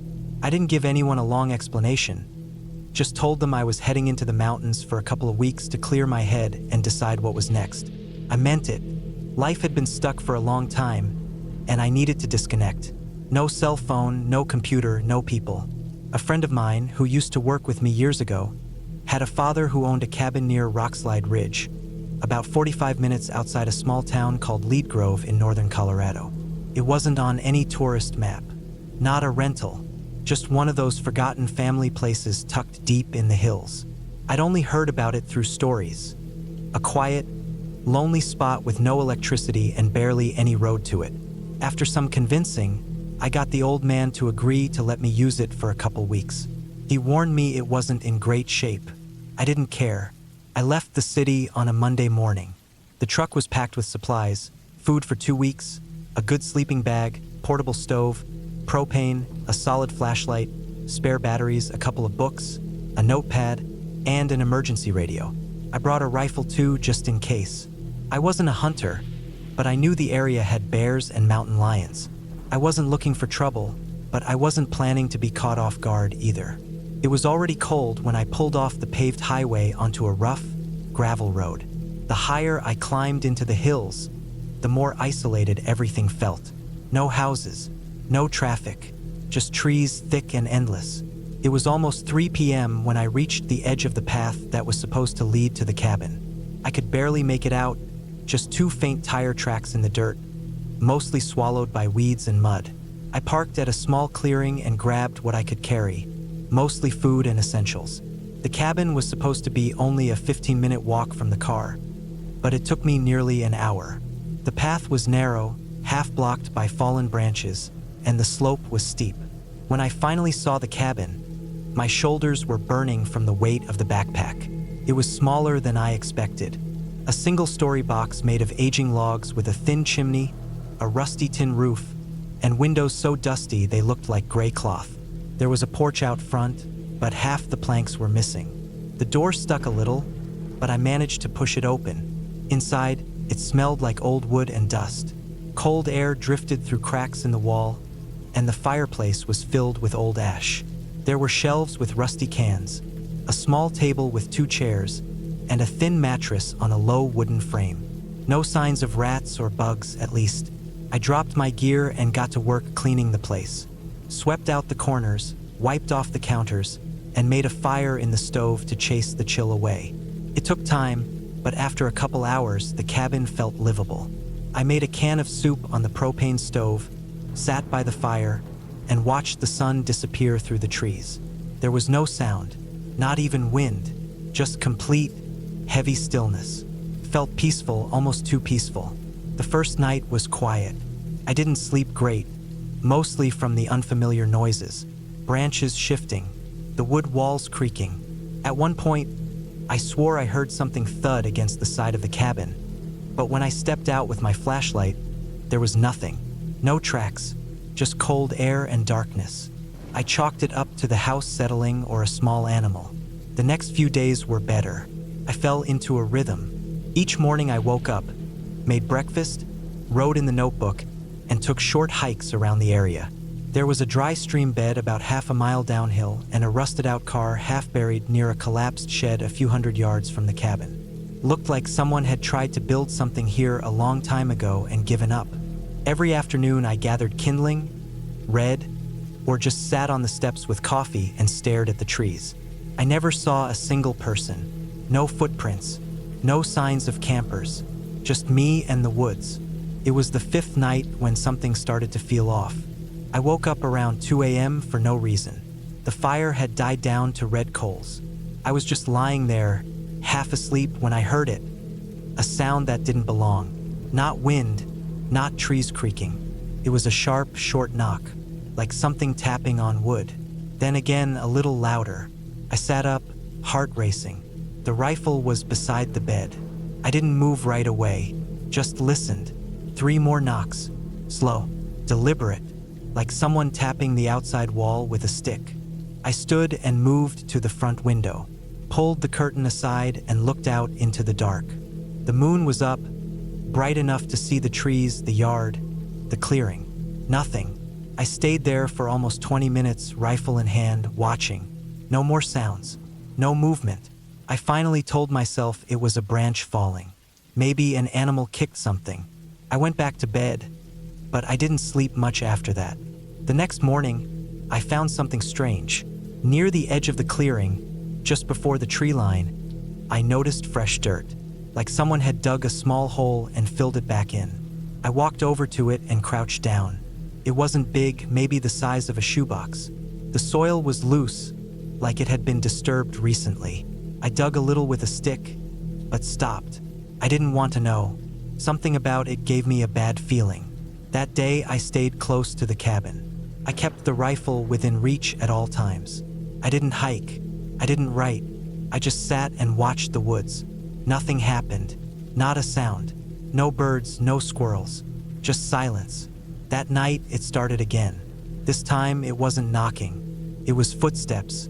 I heard them just after midnight, crunching leaves, moving slow, from the back of the cabin to the side window. I got up as quietly as I could, grabbed the rifle and moved to the window. I saw nothing, but the steps didn't stop. They circled around. I followed from inside, trying to stay quiet. Then silence. I waited, and then something tapped the window. Not hard, just once. I raised the rifle and pulled back the curtain fast. No one, but I saw it. Right there in the dirt below the window. A footprint. It wasn't mine. It was bare. No boot tread, no shoe. Just a wide, dirty human footprint in the cold soil. I didn't sleep the rest of the night. The next morning, I packed everything. I stuffed my backpack, loaded my gear, and left most of the food. I wasn't going to spend another night there. I made the hike back to the truck in under 30 minutes, moving fast, heart pounding the whole time. Every branch snap felt like someone behind me. When I reached the clearing and saw my truck, I almost cried, but that feeling didn't last. All 4 tires were slashed, not punctured, ripped. Long, jagged cuts across the rubber, deep enough that I couldn't patch them. Someone had used a blade. All 4. I stood there in shock, staring. The truck was dead. No cell service. No road help. I was stuck. I had 2 options. Walk the road for miles and hope for help, or go back to the cabin, regroup, and try again in the morning. I made the wrong choice. I went back to the cabin. I kept the fire low that night. No lights. I sat in the corner with the rifle and waited. I didn't plan to sleep. I wanted to catch whoever it was. I wanted to survive. At 2:40 a.m., I saw movement through the window. A figure, moving slow, tall, thin. Couldn't see a face, just the outline in the moonlight. It walked through the clearing, stopped near the porch, and stood still for what felt like forever. Then it turned and walked into the trees again, silent. I waited till morning. When I stepped outside, I found more footprints, bare feet, this time more than one set, 3 different sizes, all barefoot, all fresh. That was the last straw. I packed everything again, took my rifle and what little I could carry, and left. I didn't go down the road. I hiked through the woods, heading south, hoping to find a highway or ranch or anything. I moved all day, barely stopping, drinking melted snow. I didn't eat. I just walked. By the second night, I was completely lost. But I saw lights. A small house Real lived in. A family found me the next morning when I stumbled onto their back porch. They called the sheriff. I told him everything. He and his deputies went up there. They found the cabin, found the slashed tires, found the footprints, but nothing else. No people, no signs of who had been out there. Just bare footprints all around the cabin and a few dugout holes in the ground that had been filled back in. They never found out who it was. I never went back. The truck was eventually towed. I sold it. I moved to a small apartment in Pueblo and started working at a tool shop. I don't camp anymore. I don't hike. And I never go anywhere without checking my tires twice. Every so often, I still dream about those footsteps. The quiet tapping on the window. The footprints in the dirt. It wasn't ghosts. It wasn't fantasy. It was people. People.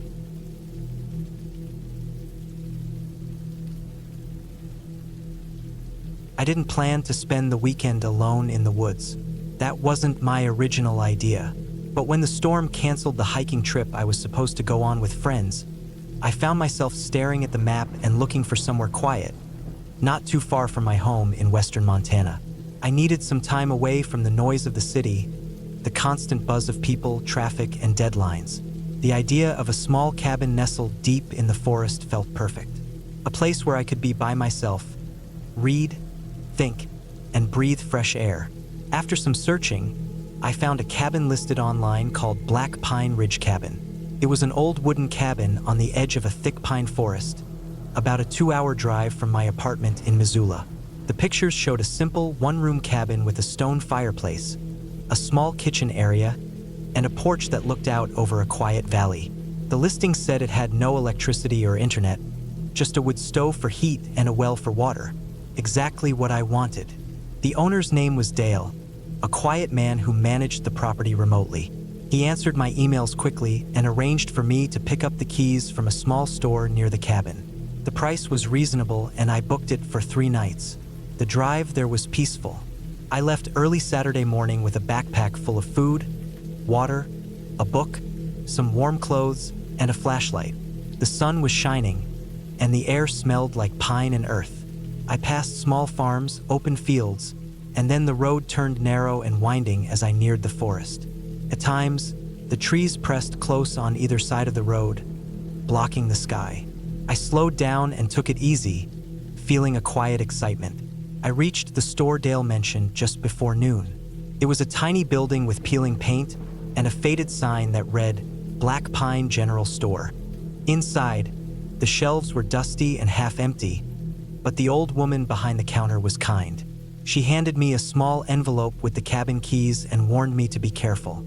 "The woods can be tricky," she said with a serious look, "especially after dark." I smiled and thanked her, then headed out on the final stretch. The gravel road leading to the cabin was rough and steep in places. I drove slowly, the engine straining over rocks and potholes. After about 20 minutes, I finally saw the cabin, just as the listing showed, worn and weathered, but sturdy. The cabin sat on a small clearing surrounded by tall pine trees. The smell of pine sap was strong, and the ground was covered in fallen needles and dry leaves. The porch creaked under my boots as I stepped out of the car. I unlocked the door, pushed it open, and immediately felt the cool shadow inside. The cabin was dark but clean. Dust floated in the air, disturbed by the sunlight streaming through the small windows. I set my things down and explored the small space. The wooden floorboards creaked with every step. The fireplace was cold, but the stone was solid and looked like it had been well built. There was a small table with 2 chairs, a cot pushed against one wall, and a kitchen counter with an old-fashioned sink. No electricity, as promised, but there was a pile of chopped wood stacked neatly beside the door. Outside, the forest seemed quiet. No birds sang, and the only sounds were the wind rustling the branches and the distant call of a crow. I liked the silence. After unpacking, I gathered some wood and started a fire in the stove. The dry logs crackled and popped as the flames grew, warming the room and chasing away the cold. I made some soup from my supplies and ate it slowly, watching the fire. I felt calm, relaxed. As the sun lowered, I went out on the porch and looked at the valley below. The sky turned orange and pink, and shadows stretched long across the land. It was beautiful and peaceful. Night came quickly. Without electricity, the cabin felt darker and quieter than I was used to. I lit a couple of candles and read my book until my eyes grew heavy. The wind outside grew stronger, making the pine trees sway and creak. That night, I didn't sleep well. Every small sound made me jump. The wind howled through the trees, and the roof sometimes groaned like the cabin was settling. I kept hearing faint noises outside, branches snapping, leaves crunching. But every time I looked, there was nothing there. I told myself it was just animals moving through the forest. In the early hours, I woke to the sound of something scraping against the cabin wall. My heart pounded. I froze, listening hard. The scraping stopped after a moment, replaced by a low, rustling sound. I sat up slowly and grabbed my flashlight. I shone the beam out the window, but all I could see were shadows and trees. No animals or people. My mind raced with explanations. A raccoon? A falling branch? But the scraping had sounded deliberate. I tried to settle back down, but the unease stayed with me. Eventually, exhaustion won, and I fell into a restless sleep. The next morning, I decided to explore the area around the cabin. I packed some water, my backpack, and a small pocket knife. The forest was dense, the ground uneven and littered with pine cones and broken branches. The trees towered above, blocking much of the sunlight. The air was cool and smelled of moss and wet earth. I walked along a faint trail that led away from the clearing. After about 20 minutes, I found what looked like an old logging road, now overgrown and barely visible. I followed it, curious. After a while, the forest opened up to a small abandoned campsite. There were rusted cans, broken glass, and old fire rings filled with cold ashes. I looked around carefully, feeling a strange chill. The place looked like it hadn't been used in years. As I stood there, I heard a twig snap behind me. I turned quickly, but saw nothing. My heart beat faster, but I reminded myself it was probably just a deer or a squirrel. I took a photo of the campsite with my phone for safety and started back toward the cabin. That afternoon, I was chopping firewood near the edge of the clearing when I noticed footprints in the soft soil. They were fresh. Someone had been there recently and not long ago. The prints were large, maybe from heavy boots, and they led from the edge of the forest toward the cabin, then back again. I felt a sudden spike of fear. I wasn't supposed to have any visitors. The area was remote, and I had told no one where I was staying. I checked the perimeter carefully but found no sign of anyone now.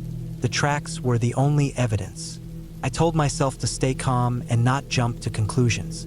Maybe it was a hunter or someone checking on the forest. Still, the feeling of being watched grew stronger. That night was worse than the first. The wind was stronger, and the trees rattled loudly. I kept hearing noises, footsteps crunching on leaves, something scraping against the cabin walls again. I stayed up most of the night with the flashlight in my hand, shining it through the windows. Every shadow seemed alive. At one point, I thought I heard someone whispering outside, but it was probably just the wind playing tricks on me. I stayed awake until dawn, too scared to close my eyes. The next day, I was determined to leave early. I packed up most of my things and cleaned the cabin. Before driving off, I decided to walk the path to the store to see if anyone else was around. On the way, I spotted a figure in the distance, a man standing near the trees watching me. When I approached, he turned and disappeared into the woods without a word or glance back. I felt the hairs on my neck rise. Back at the store, I told the old woman what had happened. She nodded knowingly and said, "You're lucky to get out of there when you did. A few people have had strange visits at that cabin. I'd avoid it if I were you." Driving back home, I felt a mix of relief and unease. The forest was beautiful, but something about it was wrong. It wasn't ghosts or legends. It was real people, real dangers hidden beneath the peaceful trees. I learned later that the area near Black Pine Ridge was sometimes used by people looking for isolation, including some with bad intentions. The forest's silence hid many secrets. I never went back to that cabin, and I never told many people about the weekend. But the memory of those nights stayed with me, a reminder that nature can be beautiful, but it can also be unpredictable and dangerous, especially when you're alone and vulnerable.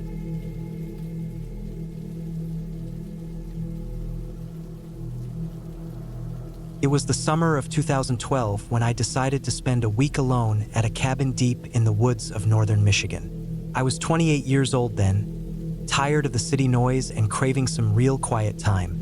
I found the cabin online through a small rental site. The place was rustic and old but still looked solid. The pictures showed a small wooden cabin surrounded by thick pine trees, a little porch out front, and a narrow dirt road leading to it.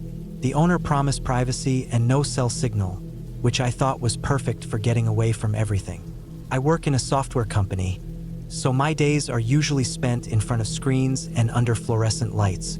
I wanted to unplug, clear my head, and maybe write some ideas for a novel I had been thinking about for years.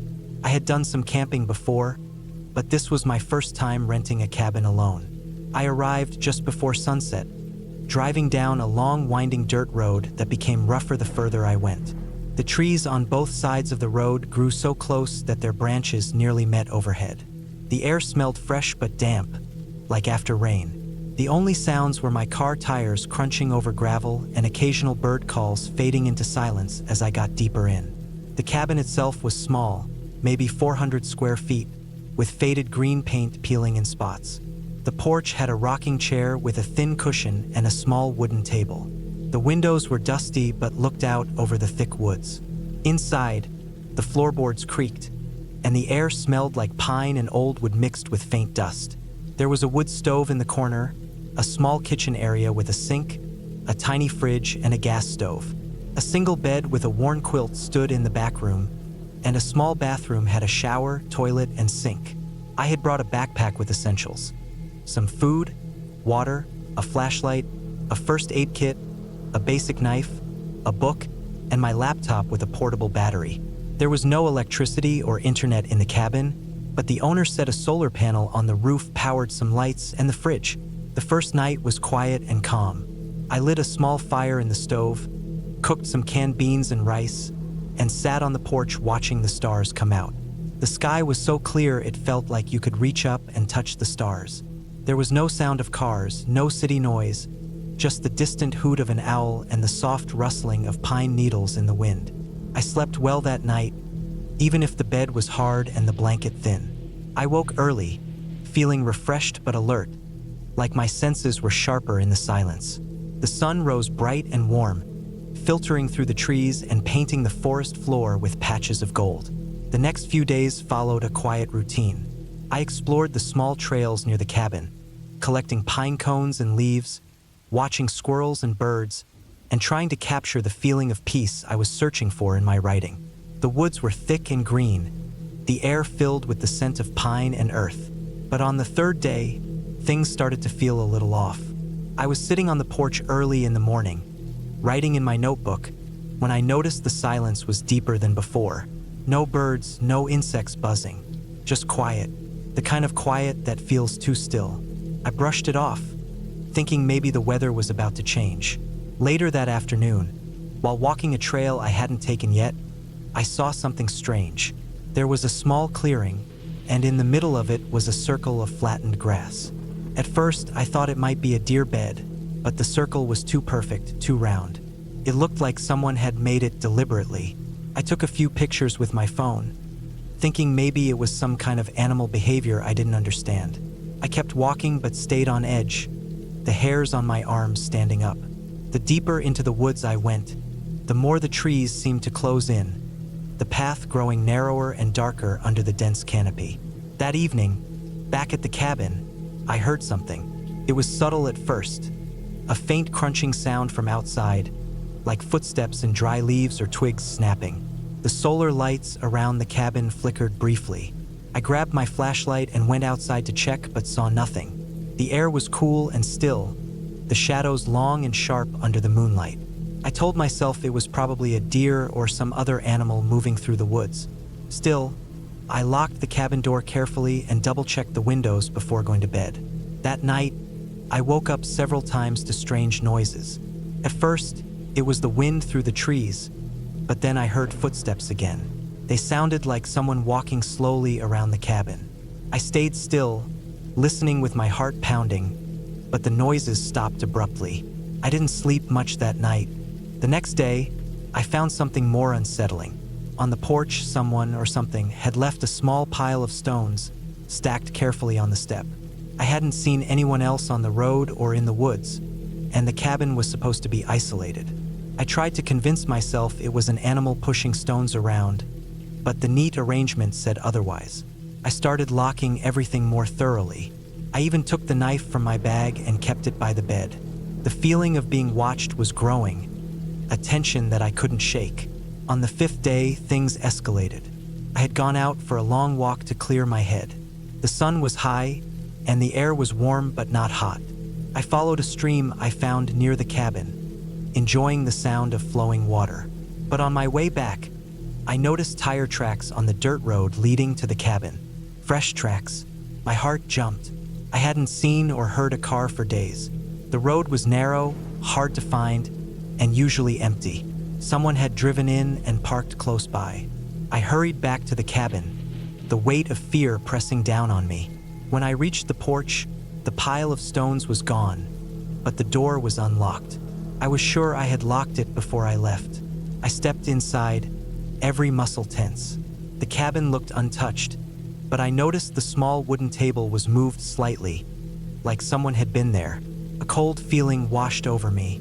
I spent the rest of the day checking every corner, barricading the door with a heavy chair, and peering out the windows. The sun set, and the shadows grew long. I barely ate and didn't feel like writing. That night was the worst.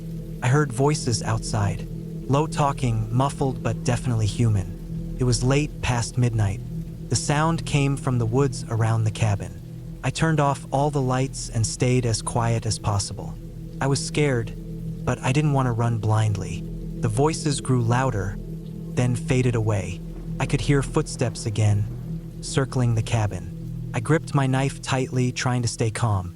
I didn't want to believe someone was out there trying to scare me or worse. At some point, I thought I heard the door handle jiggle. My heart stopped. I held my breath. The noise stopped suddenly.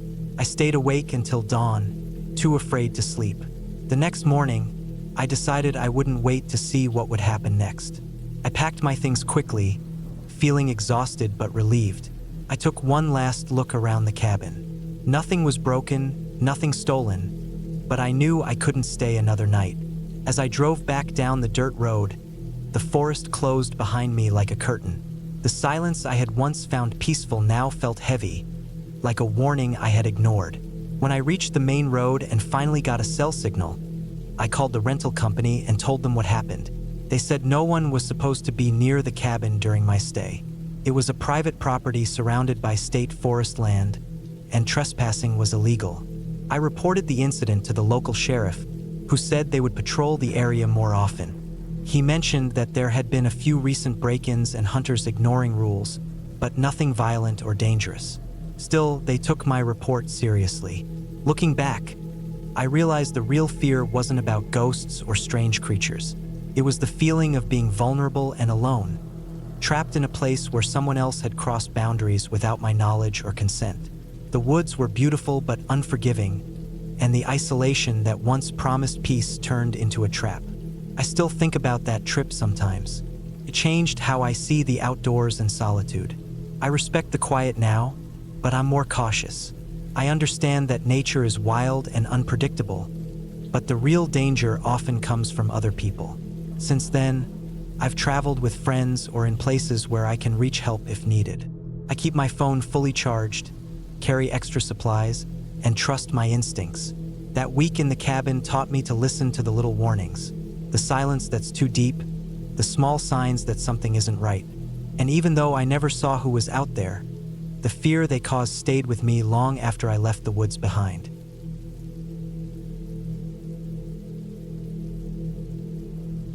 My name is Luke, and I'm 32 years old. This happened in the summer of 2018, in the dense woods of northern Minnesota, not far from the small town of Ely. I had been living in Minneapolis for a few years working in IT, but I grew up loving the outdoors. As a kid, my family often took trips up north, camping by lakes and hiking trails. This trip was supposed to be a quiet escape, just me and nature, to clear my head after a stressful year at work. I rented a small cabin deep in the woods, about 15 miles from the nearest paved road. The cabin was modest, a one-room wooden shack built in the early 70s, with basic electricity and a small propane heater. There was a bed, a tiny kitchen area, and an outhouse just outside. The owner warned me that cell service was spotty at best, but that was exactly why I wanted to go. No distractions, no noise from the city. I packed a backpack with food, water, some tools, and my hiking gear. I left on a Monday morning, driving the last few miles on a gravel road that twisted through thick pine trees and rocky hills. When I arrived, the sun was already low in the sky. The cabin looked even smaller than the pictures online, but I liked the feeling of being surrounded by the forest. The air smelled fresh, damp earth mixed with pine needles. I unloaded my things, carried them inside, and took a deep breath. For the next few days, I planned to hike, fish, read, and just be alone. The first night passed quietly. I slept on the thin mattress and woke up early to the sound of birds. I made coffee on the little propane stove and sat outside, watching the sunlight filter through the branches. The lake was about half a mile from the cabin, a small, clear body of water where I went fishing later that morning.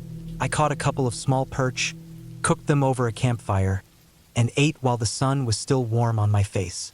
Everything felt peaceful. The woods were alive but calm. No signs of other people around, except for the occasional distant hum of a tractor or a plane high above. On the second day, I went for a longer hike. I followed an old trail marked by faded signs, winding deeper into the forest. The trees grew taller, the underbrush thicker. The trail crossed a small creek, where I stopped to refill my water bottle. I noticed some broken branches and disturbed ground along the path, but figured it was probably deer or other wildlife. As the afternoon wore on, I realized I had wandered further than I expected. I turned back, but the trail seemed less clear. After 20 minutes of walking, I noticed that the path split into two. I took the left fork, hoping it would lead me back, but the trees closed in tighter, and the trail faded. A creeping feeling began to settle in my stomach. The woods here were denser, darker, and the air felt cooler, even though the sun was still shining. I quickened my pace, but soon realized the trail was gone altogether. I was standing in thick undergrowth with no clear path forward or backward. I stopped to catch my breath and tried to remember the way. I pulled out my phone to check GPS, but the screen flickered and then showed no service. The battery was low. I didn't want to panic, so I decided to keep walking in what I thought was the general direction of the cabin. The sun was starting to sink, and the shadows grew long. Every snap of a twig or rustle of leaves made my heart jump. I tried to stay calm, telling myself that I just needed to find the lake or the road. Hours passed. I kept walking through the thick forest, but nothing looked familiar. The trees all seemed the same, tall pines and maples with rough bark and dense branches. I began to feel tired and thirsty. My water was nearly gone. Eventually, I came to a clearing. The ground was flat, covered with dry grass and wildflowers. In the middle stood an old, rusted pickup truck. Its paint was chipped and faded, the windows covered in grime. It looked abandoned. I walked over to it and tried the door handle. Locked. The tires were flat. I circled the truck, looking for any sign of recent activity, but there was none, just footprints of small animals and scattered leaves. I checked my phone again, still no signal. I sat down on a nearby rock, feeling the weight of the situation. I was lost in the woods, alone, with little water and no way to call for help. I thought about the supplies in the cabin, the map I should have brought but didn't. I regretted not being more prepared. As the light faded, I stood up and decided to stay in the clearing for the night. The open space was safer than the dense woods around me. I gathered some dry branches and leaves, trying to make a small fire. My hands trembled, but I managed to get it going after several tries. The fire was comforting. I sat close to it, scanning the edges of the clearing for any movement. The forest beyond was quiet except for the occasional call of an owl. I pulled my jacket tighter and tried to sleep, but every noise startled me awake. The darkness was thick and heavy, pressing in. At some point during the night, I woke up to the sound of crunching leaves. Someone or something was moving near the clearing. My heart raced, and I grabbed a thick stick I had found earlier. I stared into the shadows, trying to make out shapes. A figure stepped into the firelight. A man, dirty and ragged with wild eyes. He looked as surprised to see me as I was to see him. For a moment, we just stared at each other. Then he turned and disappeared into the trees. I didn't sleep after that. I sat by the fire, gripping my stick, watching the woods until the sky began to lighten with dawn. When morning came, I packed what I could and started walking in the direction I guessed the cabin was. I kept to open spaces and ridges where I could see further ahead. I tried to stay calm, focusing on putting one foot in front of the other. After several hours, I spotted smoke rising above the trees. My heart leapt. It was the cabin's chimney. I pushed myself harder, running through the underbrush, over roots and rocks until I finally saw the familiar shape of the cabin. I burst through the door, dropped my pack, and collapsed onto the bed. The relief was overwhelming. I drank water from my supply and ate some food. I locked the door and double-checked the windows. For the rest of my stay, I didn't leave the cabin except for short trips to the lake nearby, always during daylight. I kept a knife close, made sure the firewood pile was ready, and slept with the door locked. On the last night, I set up a signal fire outside, just in case someone was passing by on the gravel road. The next morning, I heard the distant rumble of a truck. A couple driving to their fishing spot noticed my fire and stopped to check on me. They had a radio and could get a signal, so they called for help if needed. I told them about getting lost and the strange man in the woods. They warned me about a few transient people who sometimes camped illegally nearby but said the area was usually safe. They gave me a ride back to town, where I finally got cell service and called my wife to tell her I was okay. Looking back, the scariest part wasn't the woods or the darkness, but how quickly things went wrong just by losing my way. The isolation, the creeping fear of not knowing what was out there, and the sudden appearance of someone else in the forest made me realize how unprepared I was. Since then, I've learned a lot about wilderness survival and safety. I always carry a map, compass, extra food and water, and a way to call for help. The woods can be beautiful and peaceful, but they demand respect and preparation. That trip changed me. It taught me that sometimes the scariest stories don't come from myths or ghosts, but from real situations where nature and human uncertainty collide. I'm grateful I made it out safe and wiser.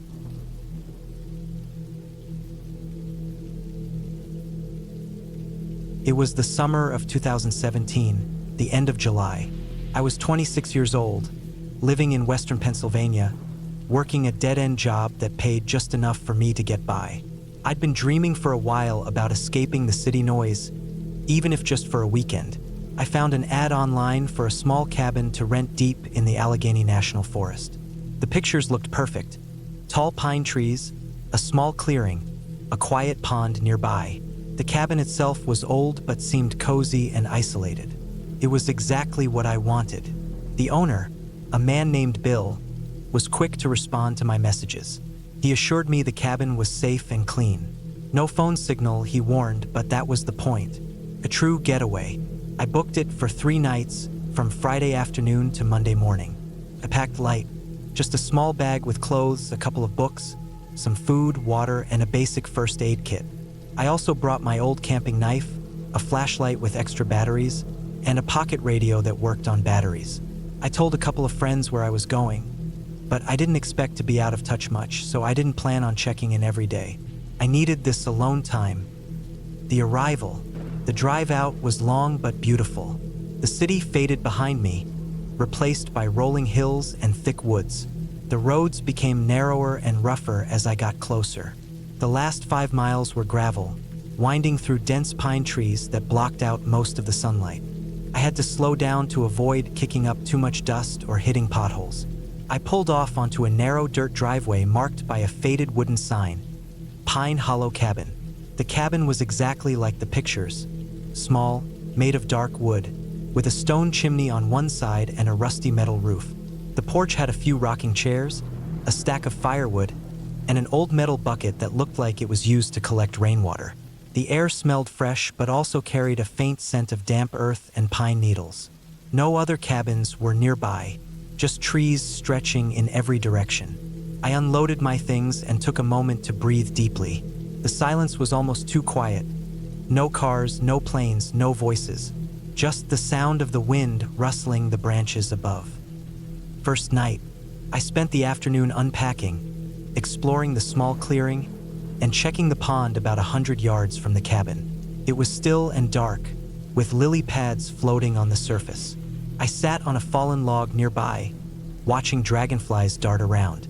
As evening came, I built a fire in the rusty fire pit behind the cabin. The flames crackled, casting flickering shadows on the ground.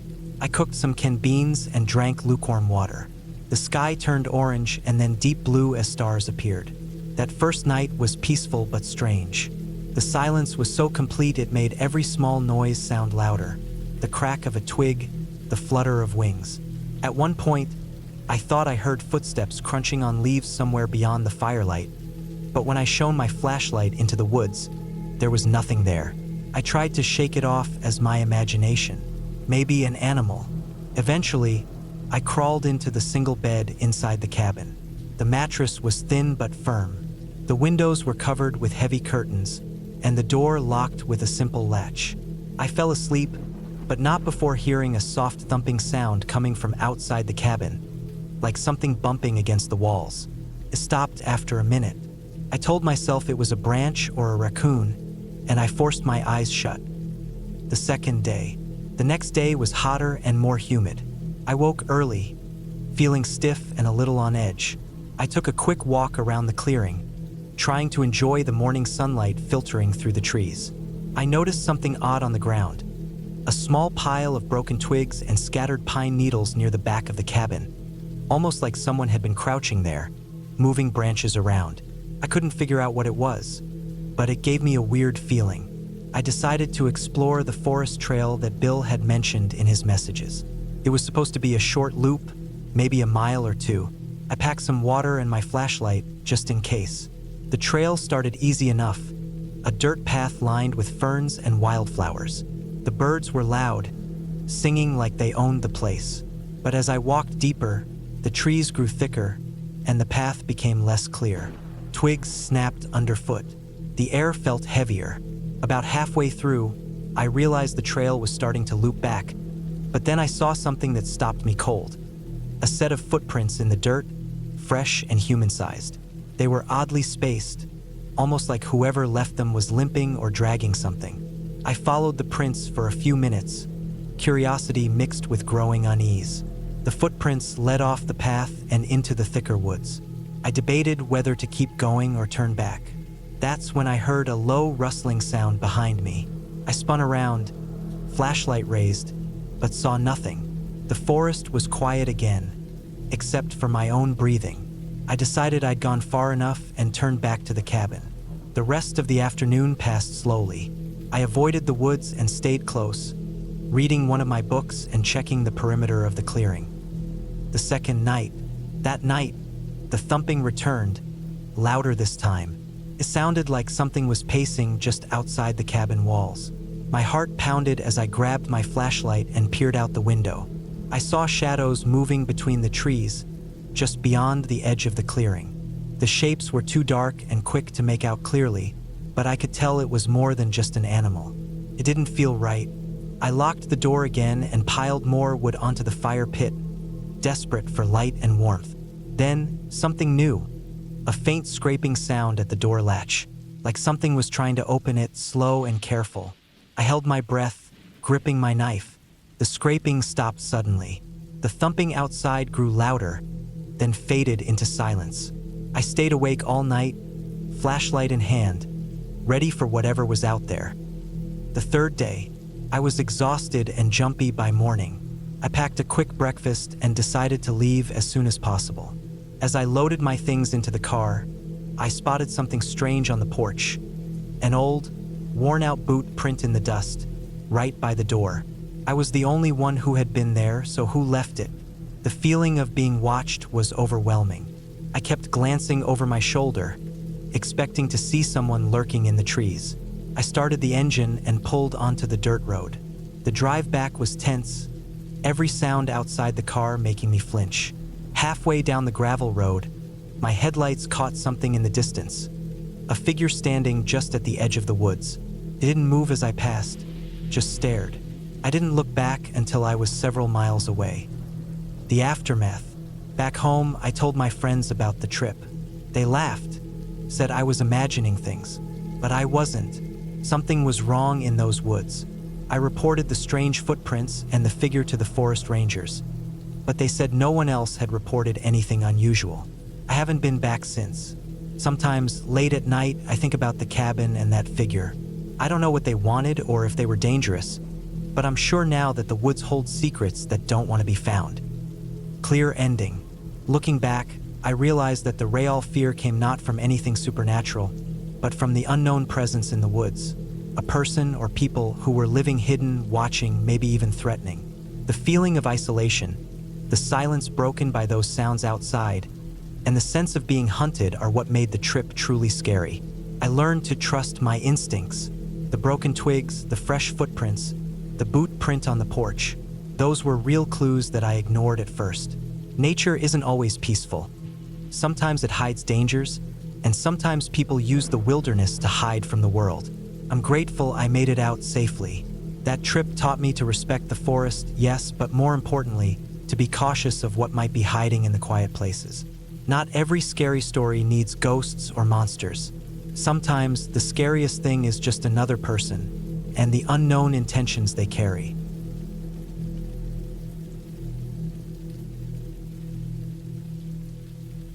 My name is Lucas, and this happened to me in the fall of 2013. I was 29 years old at the time, living in northern Michigan, near the small town of Grayling. I was single then, working a job that paid just enough to get by, and I often went on solo trips to clear my mind. I liked the quiet and the feeling of being alone with nature. One weekend in October, I decided to rent a small cabin deep in the woods, a place I had heard about from a coworker. It was supposed to be rustic but comfortable, perfect for a few days of hiking and reading by the fire. The cabin was called Pine Hollow, located about 20 miles north of Grayling. It was not on any major roads, just a narrow dirt path through dense pine and hardwood trees. The area had a reputation for being isolated but safe. I didn't mind that. I wanted to get away from everything, especially the stress at work. When I arrived late Friday afternoon, the sun was low, casting long orange and red shadows through the trees. The drive up the dirt road had been bumpy and slow. I was driving my old Subaru Outback, the one I'd had for years. I remember feeling a quiet excitement mixed with a bit of nervousness as I pulled up in front of the cabin. It was small, made of rough timber, with a simple porch and a metal roof. Smoke was drifting gently from the chimney, so I figured the caretaker had stopped by earlier to start the fire or check the place. The air smelled fresh, earthy, with the faint scent of pine needles and damp soil. The forest around the cabin was thick and silent except for the occasional rustle of leaves or distant bird calls. No signs of other people nearby. It was peaceful, the kind of peace I rarely got in the city. I parked, grabbed my bags, and unlocked the cabin door with the key the rental agency had given me. Inside, the cabin was simple but cozy. A small wood stove stood in the corner, and there was a cot, a small table, a couple of folding chairs, and some shelves stocked with canned goods and firewood. The windows were old and slightly fogged, but clean enough to see the trees outside. I set down my bags, stretched, and immediately went to check the fire stove. The caretaker had left a small pile of split logs next to it, so I got some kindling and kindled a fire. Took a few tries, but soon the stove was crackling and warming the whole room. I opened a window for fresh air, then unpacked some food and water. I had brought a book to read and some extra clothes, but mostly, I planned to hike and relax. The first night was uneventful. The woods outside were dark and quiet. The only sounds the crackle of the fire and the occasional hoot of an owl. I lay on the cot wrapped in a blanket, reading until I was tired, then fell asleep. The next day, Saturday, I woke early.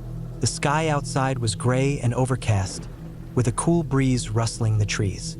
I had breakfast, instant oatmeal and black coffee, then packed a small backpack with water, snacks, a flashlight, my pocket knife, and a map of the nearby trails. I set out to explore the woods. The forest was thick with tall pines and some maples whose leaves had turned yellow and orange. The ground was covered in damp leaves, pine needles, and fallen branches. I followed a narrow trail that twisted and climbed gently uphill. The air smelled of wet earth and moss. Occasionally, I spotted small tracks in the mud, probably deer or raccoons. I walked for hours, enjoying the solitude and the fresh air. I kept an eye on the sky, worried the clouds might bring rain. By mid-afternoon, I found a small clearing with a rocky outcrop and sat down to rest. I ate some trail mix and drank water, watching the treetops sway in the breeze. After a while, I headed back, following a different trail that looped closer to a small stream. The water was clear and cold, trickling over smooth stones. I knelt down to splash some water on my face and to refill my bottle. It was peaceful here, the only sounds the running water and the wind in the branches. When I returned to the cabin, the sky was darkening, and a light drizzle had started. I built up the fire again and settled in for the evening. The rain pattered softly on the metal roof, creating a soothing rhythm. I read a bit more, then went to sleep early, tired from the long hike. Sunday morning came with a chilly fog hanging low in the trees. I had planned to hike again, but the weather was discouraging. The drizzle had turned to steady rain, and the trails were muddy and slippery. I decided to stay in the cabin and rest. I spent the day inside, reading, writing in my notebook, and checking the map.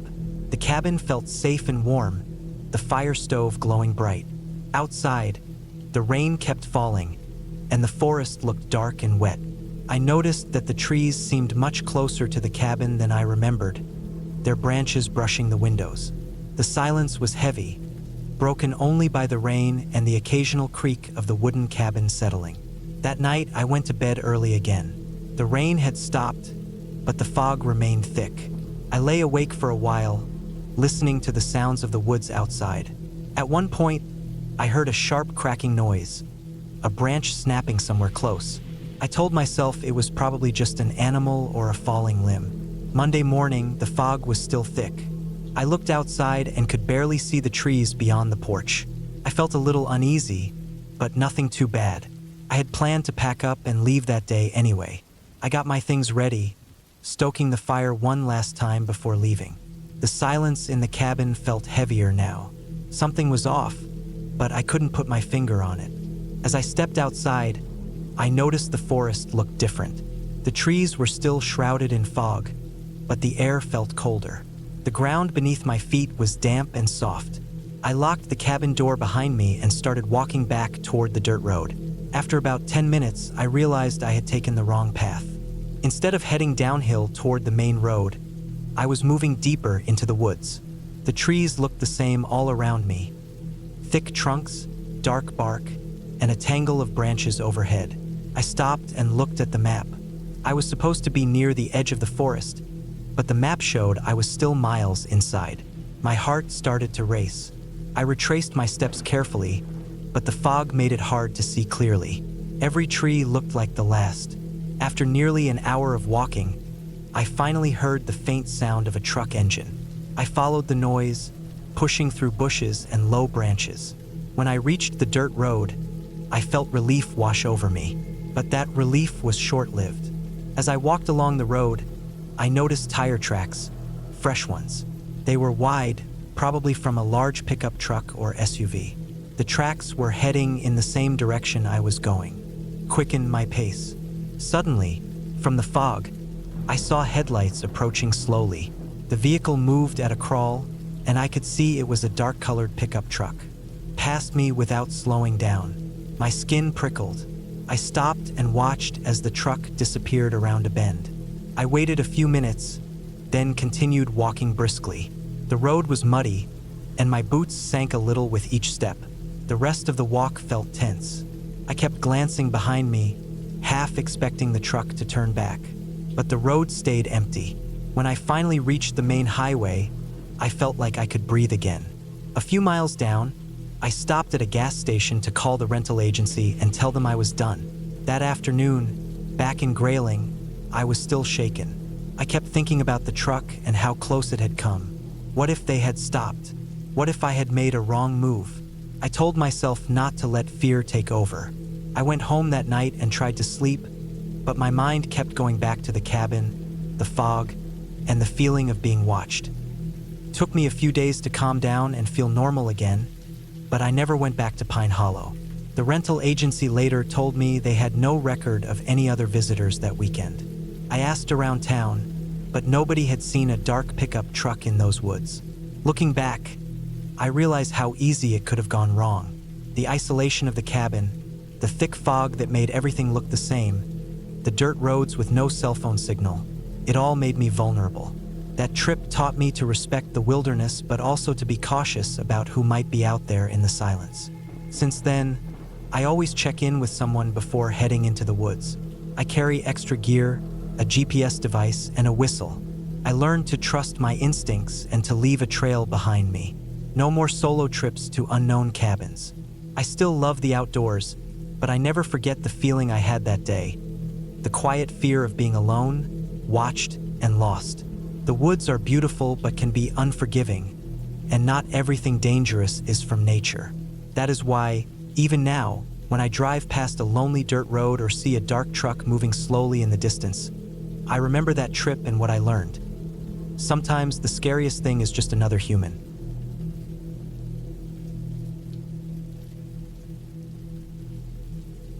I remember the exact moment I decided to get away from everything. It was the summer of 1998, and I was 27 years old. I lived in a small town in northern Minnesota, a place surrounded by endless forests and frozen lakes during the winter. My job was stressful, the kind where the pressure never stops, and the noise of the city was getting to me more than I realized. I needed silence, a place where I could breathe and think without interruption. I wasn't trying to disappear. I just wanted a break, so I found Black Pine Cabin. It was tucked deep inside the Superior National Forest, about 20 miles north of Ely, Minnesota.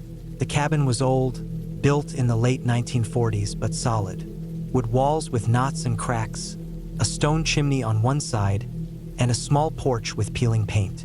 It sat on the edge of a small lake surrounded by towering pine trees so dense that even on bright summer days, the sunlight barely reached the ground. The owner, an old man who lived in town, rented it out for a reasonable price, warning me that the place was primitive, no electricity, no running water. I didn't mind. I packed everything I thought I'd need: a cooler with food, plenty of water, a portable stove, candles, a small battery-powered radio, a first aid kit, and plenty of firewood.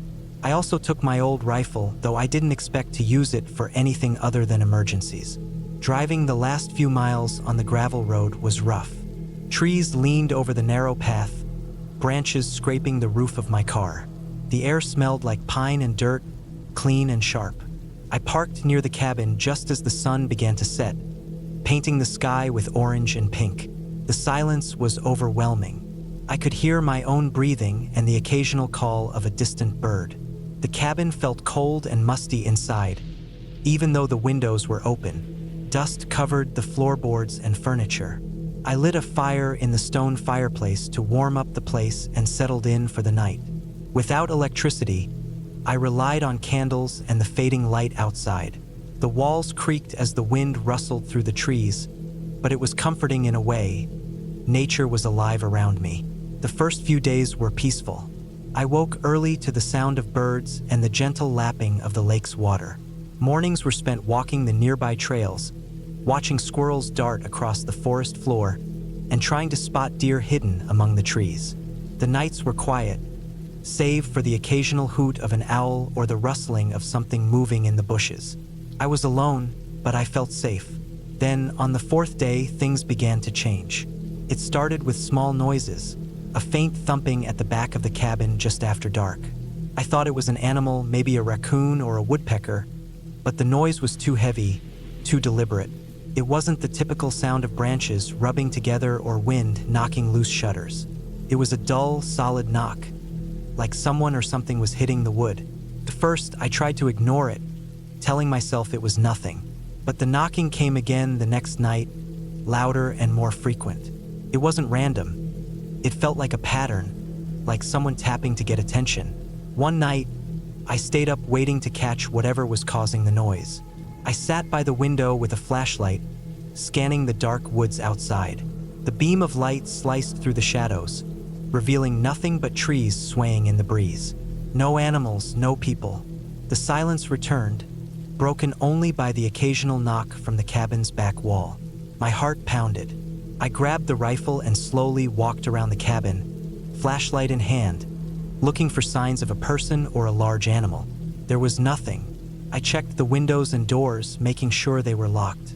The back door was old but sturdy, and the locks worked fine. Still, the knocking continued every night, always after dark. On the sixth day, I decided to explore further into the forest. I packed a small bag with water, snacks, and the rifle, heading down a narrow trail that the owner had mentioned led to an old logging camp several miles away.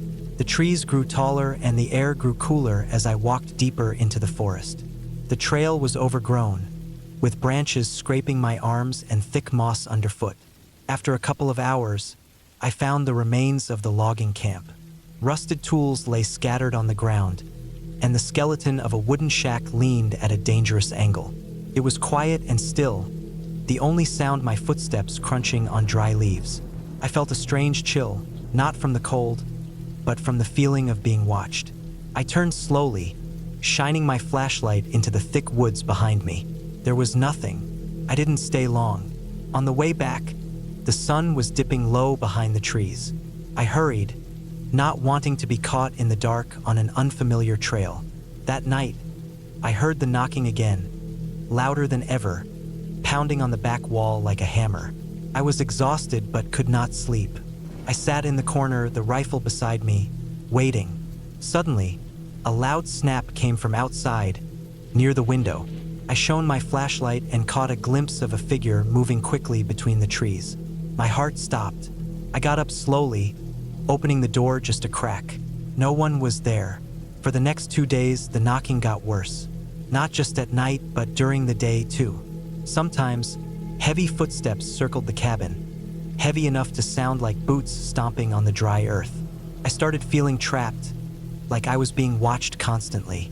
The feeling worsened when my food began disappearing. I was meticulous with my supplies, keeping everything locked in a metal box inside the cabin. But every morning, some of my food was missing: bits of jerky, a few cans, even some bread.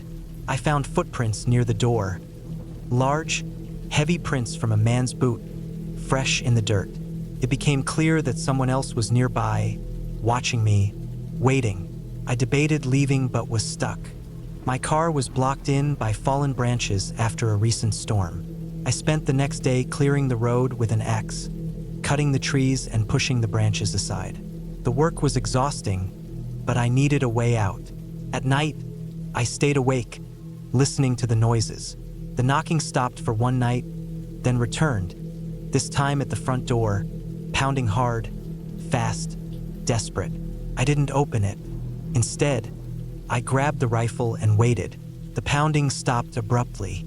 The following day, I found signs someone had tried to break in. The door frame was cracked, and deep scratches lined the wood. Fear gripped me. I knew whoever was out there wasn't just a harmless camper or a lost hiker. This was something else. Someone dangerous, someone who had been watching me for days, waiting for a chance. On the 9th day, I decided I had to escape.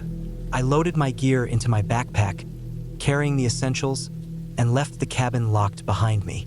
The forest was thick, but I followed the road, hoping to find help. I kept the rifle in my hand, scanning the woods, aware of every sound. The forest seemed alive with noise, twigs snapping, leaves rustling, but no sign of the person who had been terrorizing me. Hours passed. I was exhausted, hungry, and thirsty, but I didn't stop. Eventually, I saw headlights in the distance, a truck coming down the gravel road.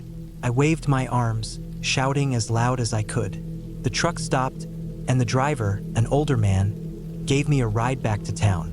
Back in town, I reported what happened to the local sheriff. They found footprints around the cabin, but no one was caught. The owner of the cabin later told me he had warned me that the area was sometimes visited by poachers and squatters who would sometimes get aggressive. I never went back to Black Pine Cabin. The experience stayed with me for years. The feeling of being watched, the desperate pounding on the doors, and the sense of danger in a place I thought would be peaceful. I still go camping sometimes, but I always check the area carefully first. I learned that nature can be beautiful and terrifying all at once, and sometimes the scariest things are the people lurking just out of sight.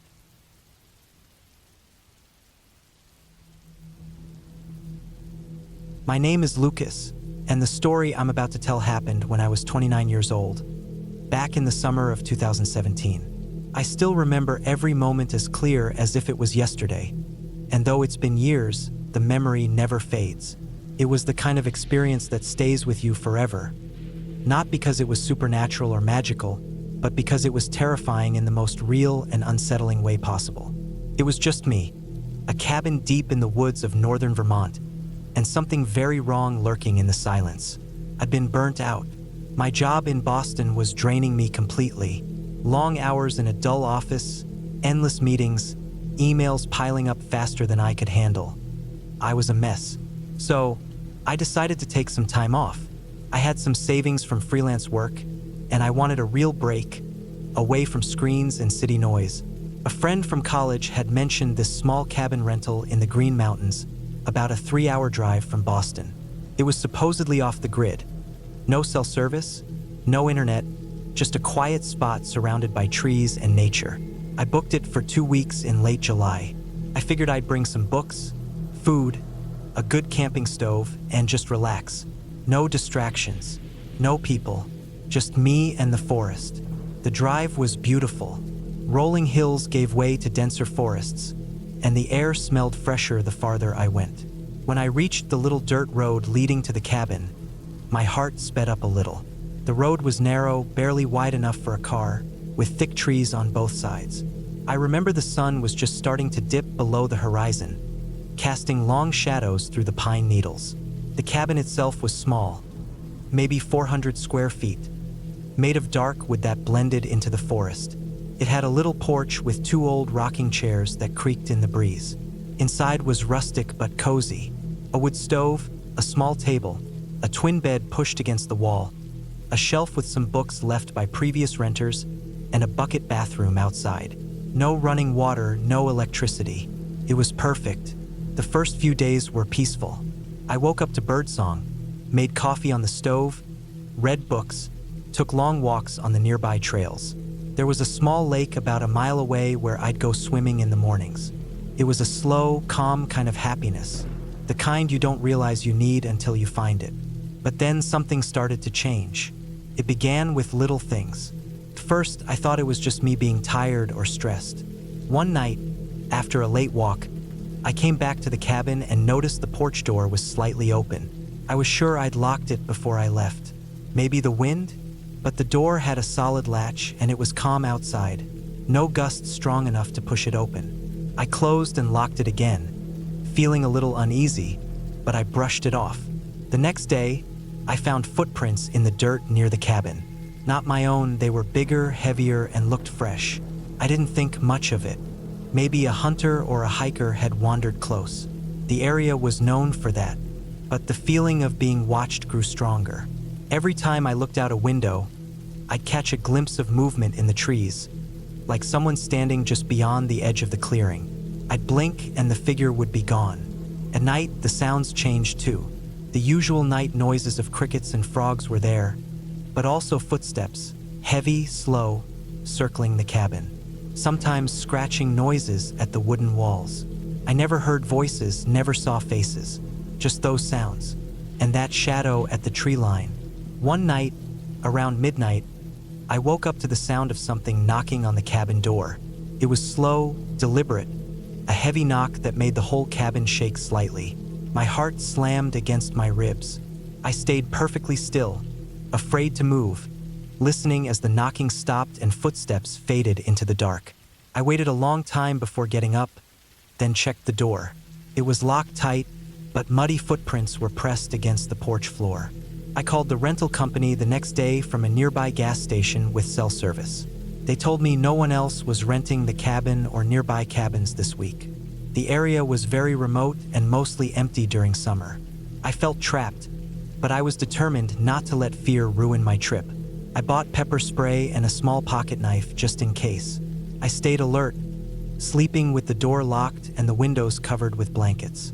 The next days were tense. I barely left the cabin except to walk the trails in daylight. One afternoon, I found a discarded bottle half buried in the dirt near the back of the cabin. It had something inside, maybe alcohol or a chemical. The smell was bitter and strong. I threw it as far as I could into the woods. That night, I found more footprints much closer to the cabin. It felt like whoever it was had been circling just outside the walls, watching me. On the 6th night, things got worse. I woke up around 2 a.m. to the sound of the cabin door handle rattling. Someone was trying to open it. I grabbed the knife and hid in the tiny bathroom shed outside, heart pounding so hard I thought it would burst through my chest. The handle rattled again, then the door slammed hard against the frame. The knocks on the door came fast and heavy now. Someone was desperate to get in. I held my breath and waited. The noises stopped after about 15 minutes, and I finally dared to peek outside. No one, just the dark forest. I ran back inside and locked everything again. The following morning, I debated leaving, but the dirt road was blocked by fallen trees, probably from a recent storm. No way to drive out. I was stuck. I realized then I had underestimated how isolated this place really was. That day, I found a small pile of stones arranged in a strange pattern near the cabin's back porch. It looked like a marker or warning, but I couldn't tell. I felt a cold weight in my stomach. At night, I set up makeshift alarms, cans tied to strings around the cabin's perimeter. I was ready to defend myself, but I never saw anyone. On the 9th night, the power of fear hit me like a wall. I was sitting inside, trying to read, when I heard a loud crash outside, like something heavy had been thrown against the cabin wall. The window shook, glass rattled, and I saw a dark figure sprint away into the trees. I didn't sleep for the rest of the night. I stayed awake, knife in hand, waiting for dawn. In the morning, I went outside to look for clues. There were deep gouges in the wooden siding, like claw marks, but too big and uneven for any animal I knew. The footprints nearby were fresh. They circled the cabin like a predator stalking its prey. I started to realize this wasn't a random trespasser. This was someone watching me, waiting for the right moment. I felt completely alone and vulnerable. By day 10, I was a nervous wreck. I barely ate or drank, just stared out the window, waiting for morning. The nights felt endless, filled with sounds that echoed too close. On the 12th day, I heard a car approaching on the dirt road. I rushed outside to see a ranger truck pulling up. They had come to clear the fallen trees blocking the road. I felt relief so deep it almost brought me to tears. The ranger asked if I was okay and listened carefully as I described the strange marks, the footprints, and the broken windows. They said there had been reports of a group of trespassers, illegal campers and poachers, in the area, known to harass renters and locals. They warned me to be careful and promised to send patrols. That afternoon, with the road cleared, I packed up quickly. I left the cabin behind, the pine trees, the silence, and the terrifying nights. Driving back to the city, I felt a weight lift from my shoulders. Now, years later, I know what I experienced was real. No ghosts, no magic, just a dangerous person or people hiding in the woods, using isolation to scare and intimidate me. It was the kind of horror that doesn't come with monsters, but with very real threats. I don't regret going there, but I'm glad I left when I did. Sometimes, nature isn't just beautiful and peaceful. Sometimes it hides dangers you can't see until it's almost too late. If there's one thing I learned, it's to always be prepared, to respect how alone and vulnerable you can be in the wilderness, and to trust your instincts when something feels wrong. Because in the end, it wasn't the quiet that scared me.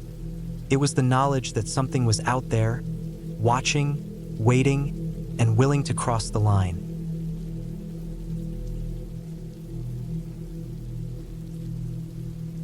It was the autumn of 2011 when I decided to get away for a while.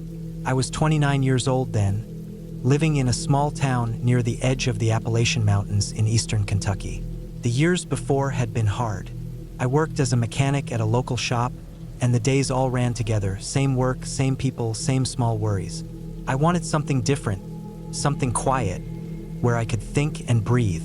So, I found an old cabin to rent for a week deep in the woods, about 30 miles from town, in a place called Pine Ridge. The cabin was small, built maybe in the 1960s, and had no electricity or running water. It sat in a clearing surrounded by thick forest. The only way to get there was a gravel road that twisted for miles through the trees.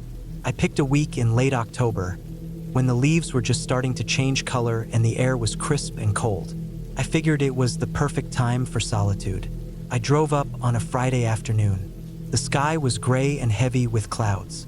The gravel road was rough, narrow, and uneven, the kind of road where you had to drive slow or risk breaking an axle.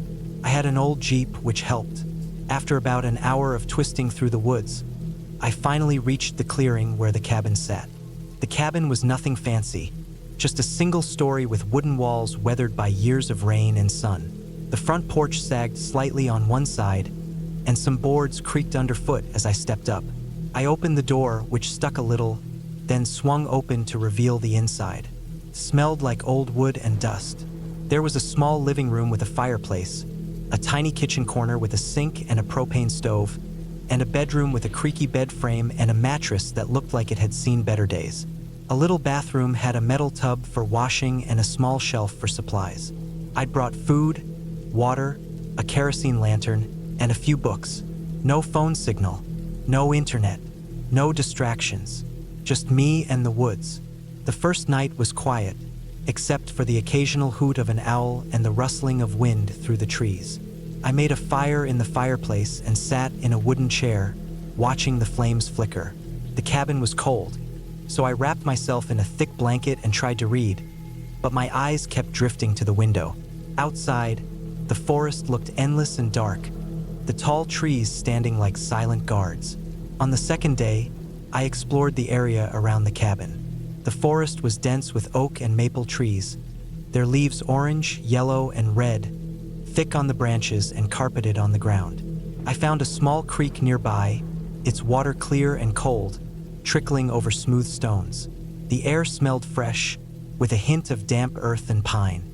I went back to the cabin as the sun dipped lower, lighting the sky with pale pinks and purples. Inside, I fixed myself a simple dinner of canned beans and bread, then sat by the fire again. The wind picked up outside, making the branches scrape and groan against the cabin walls. The sound was sharp, almost like scratching. That night, I slept poorly. I woke several times, startled by noises outside, twigs snapping, leaves crunching. I told myself it was probably just animals moving about. Deer, raccoons, maybe a fox. Nothing dangerous. The third day felt different. The sky was clear and blue, but there was an odd stillness to the air. I decided to go for a longer hike along a narrow trail I'd found near the creek. The trail wound deeper into the woods, climbing a gentle slope covered with moss and fallen leaves. The sunlight filtered through the canopy in golden beams, and the forest was alive with quiet sounds. The chirp of birds, the hum of insects. As I walked, I noticed the trail veered away from the creek and climbed higher. The trees grew thicker, and the ground became uneven with roots and rocks. I kept track of my path, making sure to remember landmarks. A fallen log, a strange rock shaped like a flat plate. I planned to hike for a couple of hours and then return before dark. After about an hour, I reached a small clearing. The view was beautiful. Rolling hills covered in forest stretched out as far as I could see. The wind was calm here, and I felt a brief moment of peace. I sat on a large rock and took a drink from my water bottle. Suddenly, I heard a noise behind me. Something heavy breaking branches, moving quickly through the underbrush. My heart jumped, and I stood up slowly. I scanned the trees but saw nothing. The forest was dense, and the shadows between the trunks made it hard to see far. I told myself it was probably a deer or a group of deer. But then, the sound came again, this time closer and louder. Something was moving through the brush, fast and heavy. I started walking back the way I came, quickening my pace. The noises followed me, moving roughly parallel to my path. I felt a cold sweat break out, though the air was cool. My mind raced. What if it was a wild animal? A bear? Maybe? I didn't have any weapons or bear spray. I kept moving, trying to stay calm, keeping my eyes on the path. After a few minutes, the sound stopped. I didn't hear anything behind me. Still, I didn't slow down until I was back near the creek and saw the cabin clearing ahead. Back inside the cabin, I locked the door and closed the windows. I checked the propane stove and made some tea. I sat by the fire, staring into the flames, trying to shake the unease that settled over me. That night, the sounds outside were louder, branches snapping, heavy footsteps pacing around the cabin. I couldn't see anything, but I could hear it clearly. The scratching noise returned, along with low, thudding sounds, like something large moving in the dark. I didn't sleep at all that night. I kept the fire going, sitting by the hearth with a large knife I found in the kitchen. I listened to every noise, trying to make sense of what was happening. On the fourth day, I decided I had to leave early. The noises and the feeling of being watched were too much. I packed up my things quickly, cleaning the cabin and putting out the fire. I walked out to my Jeep and locked the doors, my hands shaking. As I drove down the gravel road, I kept looking in my mirrors, half expecting to see something following me through the trees. The forest seemed to close in around the road, the branches arching overhead like a tunnel. When I reached the highway and the familiar pavement, I felt some relief. I told myself it was probably just my imagination playing tricks, that the forest was full of animals and that the noises were normal. But a part of me knew something wasn't right. Years later, I learned more about that area.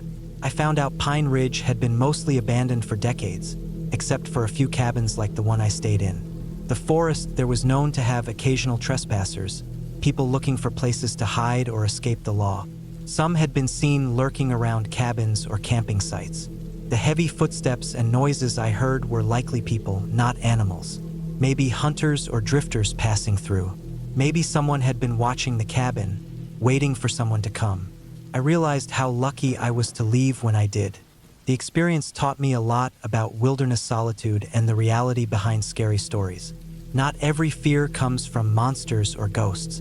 Sometimes, it's just the danger of being truly alone, vulnerable, and encountering other humans with unknown intentions. I never went back to that cabin or Pine Ridge. Instead, I chose places where people were around and help was nearby. The memory of that week stayed with me. Not just the fear, but the deep silence of the woods, the cold nights, and the feeling that sometimes the most frightening thing about the wild is how unpredictable it can be.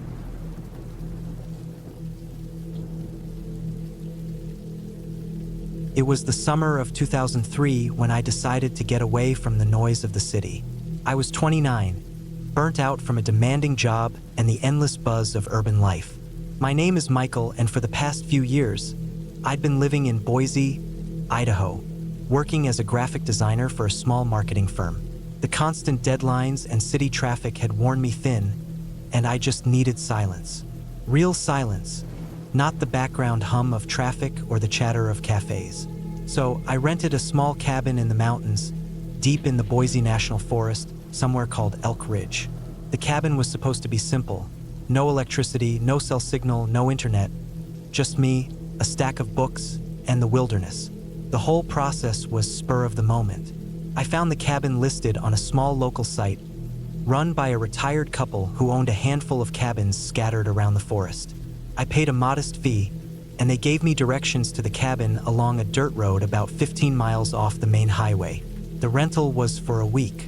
I told myself it was just a chance to unplug and clear my head. The drive out was longer than I expected.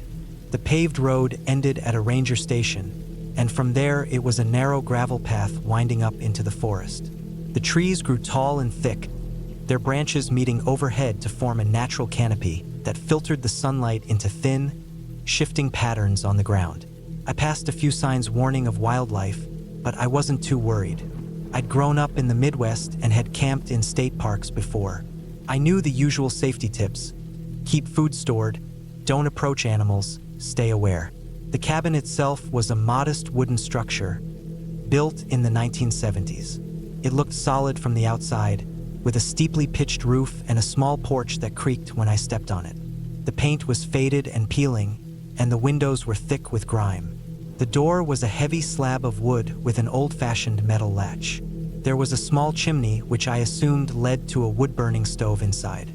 I parked my car on a patch of gravel beside the cabin and unloaded my gear. I'd brought a backpack with clothes, some canned food, bottled water, and a few books. I had a propane lantern, a small first aid kit, and a folding camp chair. No cell phone service meant I was entirely cut off, which was exactly what I wanted.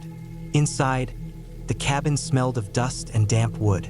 The floorboards were rough but sturdy, and there was a single room with a small kitchenette, a narrow table, and a bed that looked like it hadn't been slept in for years. The windows had thin, faded curtains, but I left them open to let in the late afternoon light.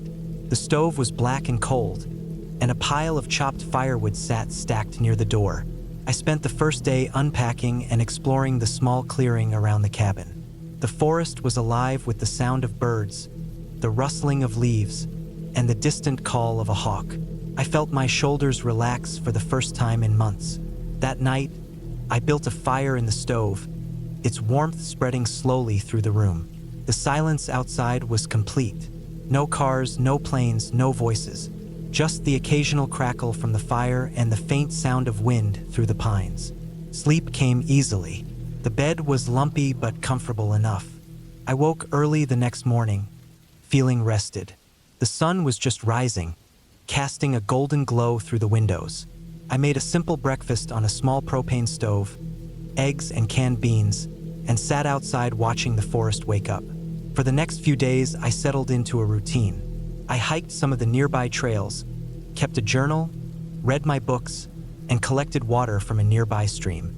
The air was crisp and cool, even in July. At night, I'd light the stove and sit by the fire, listening to the sounds of the forest. On the third day, I noticed something strange. At first, I thought it was just a trick of the light, but when I looked closer, there were footprints in the soft dirt near the cabin, large, boot-like prints, fresh and distinct. They weren't mine. I hadn't seen or heard anyone else around since I arrived. I spent that day carefully watching the area. I didn't hear voices, but I kept hearing faint noises, branches snapping, the sound of footsteps in the underbrush. I told myself it was deer or elk moving nearby, but there was a growing sense of unease.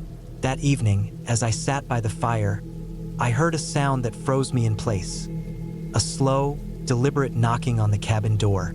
I jumped up, heart pounding. I grabbed my flashlight and opened the door, shining the beam into the dark forest, but no one was there. Only the trees swayed gently in the breeze. I checked all around the cabin, but the forest was empty. No footprints except my own, no sign of anyone. I locked the door and sat back down, trying to convince myself it was just an animal or the wind. The next morning, I found more signs. Broken branches, a makeshift trail of flattened grass leading away from the cabin. Someone or something had been watching me. I packed my backpack and explored further into the woods, hoping to find a ranger station or some sign of civilization. Hours passed, and the forest grew denser. The trails disappeared into thick underbrush, and the sun dipped low. I realized I was lost. Panic started to creep in. I tried to retrace my steps, but the trees all looked the same, and the shadows lengthened quickly. Night fell faster than I expected. I found a small clearing and built a small fire with dry twigs. The darkness felt suffocating. Every sound seemed amplified. The hoot of an owl, the rustle of leaves, distant animal calls. I stayed awake, listening, watching. At one point, I thought I saw movement at the edge of the firelight, but it was gone when I blinked. My mind played tricks on me, turning every shadow into a threat. The next morning, I followed a small creek downhill, hoping it would lead to a road or people. After hours, the creek ended at a narrow dirt road. I followed it for several miles until I heard the faint sound of engines. Relief flooded me. Eventually, I reached a small logging camp, where a truck driver gave me a ride back to the main highway. I called the rental company to report the strange noises and the footprints. They told me no one else had been near the cabin for weeks. I never went back to Elk Ridge, but the experience stayed with me. The feeling of being watched, the isolation, the vulnerability. I realized that sometimes the scariest things aren't monsters or ghosts. They're the unknown people out there, in the dark, where you least expect them.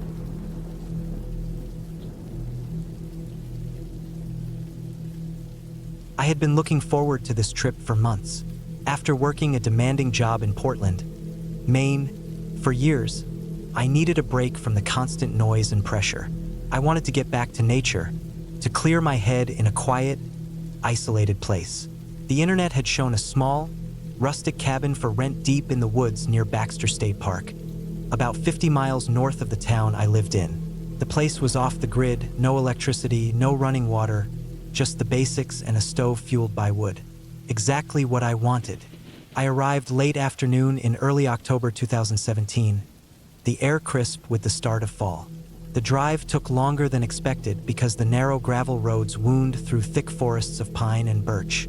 When I finally got there, the sun was just starting to dip behind the trees, casting long shadows across the clearing where the cabin sat. It was a small one-room wooden building with a stone chimney, looking a little weathered but solid. A nearby creek gurgled quietly, and the only sounds were birds settling in for the night and the occasional rustle of wind through the leaves. I parked my old Jeep at the edge of the clearing and took a deep breath. The smell of pine, damp earth, and wood smoke filled the air. I felt immediately calm, relieved to be away from the city's hustle. I pulled my bags out, stacked some firewood near the door, and went inside to set up for the next few days. The cabin was sparsely furnished. A sturdy wooden table and chairs, a cot with a thin mattress, and a small kitchen area with an old stove. There was a box of canned food left by the owner and a bucket for water from the creek. No electricity, just lanterns and a small solar panel on the roof for minimal power. Felt like stepping back in time.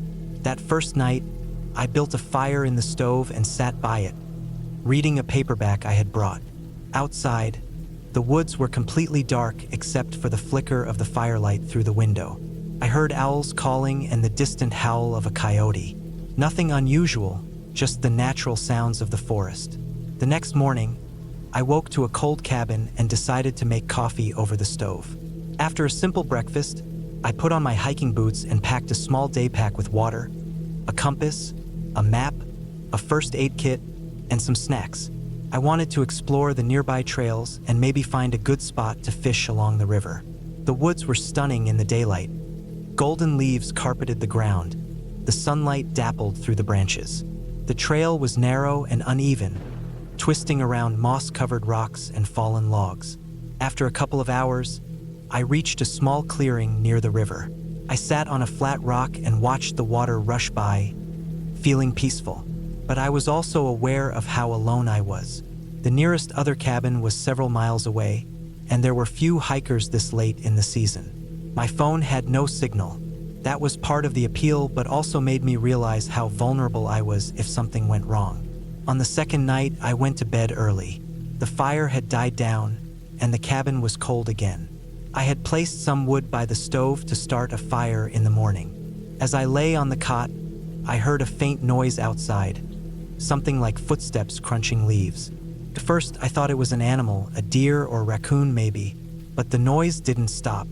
It circled the cabin slowly, getting closer and then farther away. My heart rate quickened. I peeked through the window but saw nothing in the darkness. I grabbed my flashlight and a hunting knife I kept for emergencies. The beam of the light scanned the trees around the cabin, but no movement. Still, the footsteps continued intermittently for an hour or so before fading away. I told myself it was probably just a hunter or a lost hiker walking nearby. I wasn't worried enough to leave or call for help, but the unease stayed with me. I double-checked that the cabin door was locked. The next day, I stayed near the cabin, chopping wood and fixing some small things inside. I found some rusted nails and hammered loose boards on the floor. I was careful about keeping the fire going all day for warmth. That afternoon, I noticed something odd. My food supplies had been disturbed. A few cans were knocked over near the kitchen table. I was sure I had placed them carefully the night before. Nothing was missing, but the cans were scattered. I thought maybe an animal had gotten inside when I left the door open earlier, but I hadn't seen any signs of animals. No claw marks or fur. I decided to inspect the perimeter of the cabin. I walked slowly around the clearing, shining my flashlight under bushes and near the creek. I saw some animal tracks near the water, probably a raccoon or a fox. But then, I spotted a set of larger footprints in the mud near the creek bank. They were human, size 10 or 11, rough boots, deep impressions. Someone had been there recently. A cold feeling settled in my stomach. I wasn't alone in the woods. Whoever had come by might still be nearby. I went back inside and locked the door again, pulling the heavy wooden bar across the latch. I told myself to stay calm, that it could be another camper or hunter. I had no reason to be afraid. That night, the footsteps returned. Louder this time and closer. They paced around the cabin in a slow circle. The sound of leaves crunching, sticks snapping. I sat fully awake on the cot, knife in hand, flashlight on. Suddenly, I heard a voice call out softly, No words, just a low murmur. The kind of sound someone might make if they were trying to imitate animal noises or call out to someone far away. I didn't answer. I stayed as still as possible. After what felt like hours, the footsteps and noises faded. I decided to stay awake the rest of the night, waiting for daylight. When the sun finally rose, I felt exhausted but relieved. I knew I had to leave the cabin. I packed quickly, gathering my gear and checking the Jeep. Before getting in, I walked around the clearing once more. In the soft morning light, I noticed something else. An old, crudely made trap set just beyond the tree line near the creek. It was a snare trap, the kind used to catch small animals but clearly set by a person. The wire loop was hidden in the underbrush, and there was a makeshift trigger attached to a stick. I realized that whoever had been circling the cabin wasn't just wandering. They were hunting or trapping. That sent a new wave of fear through me. This wasn't a friendly camper. It was someone living off the land, maybe someone dangerous. I didn't wait any longer. I jumped into the Jeep and started the engine. As I pulled onto the gravel road, I kept looking in the rearview mirror, half expecting to see a figure standing at the edge of the clearing. But the woods were empty. The drive back was tense. Every shadow along the road, every movement caught my eye. When I reached the highway and saw other cars, I felt the weight lift off me. That night, safe at home, I couldn't stop thinking about the cabin and the footsteps outside. Weeks later, I read a local news report about a man living illegally in the woods near Baxter State Park. He had a history of violent crimes and had been captured after being found in a trapper's cabin, not far from the place I stayed. The story matched everything I had experienced. The footsteps, the trap, the late-night noises. I never went back. The trip was supposed to be peaceful, but it turned out to be one of the scariest experiences of my life. It taught me that sometimes, the scariest things in the woods aren't ghosts or monsters, but real people, living off the grid and watching from the shadows. I'm grateful I made it out safe, but the memory of that cabin still haunts me. Proof that being alone in the wild is never truly safe.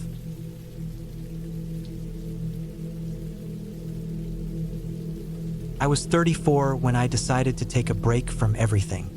It was late October of 2022, and after 10 straight years working in construction management, the stress finally caught up to me. I had gotten used to the long days, the constant phone calls, the arguing with contractors and clients. But one morning, I sat at my desk and just stared at the blueprints for 30 minutes without moving. That was when I knew I needed time away. I found a small cabin online, buried deep in the hills of West Virginia. It was about a 4-hour drive from where I lived in Columbus, Ohio. The listing said it was isolated, quiet, and perfect for solo retreats.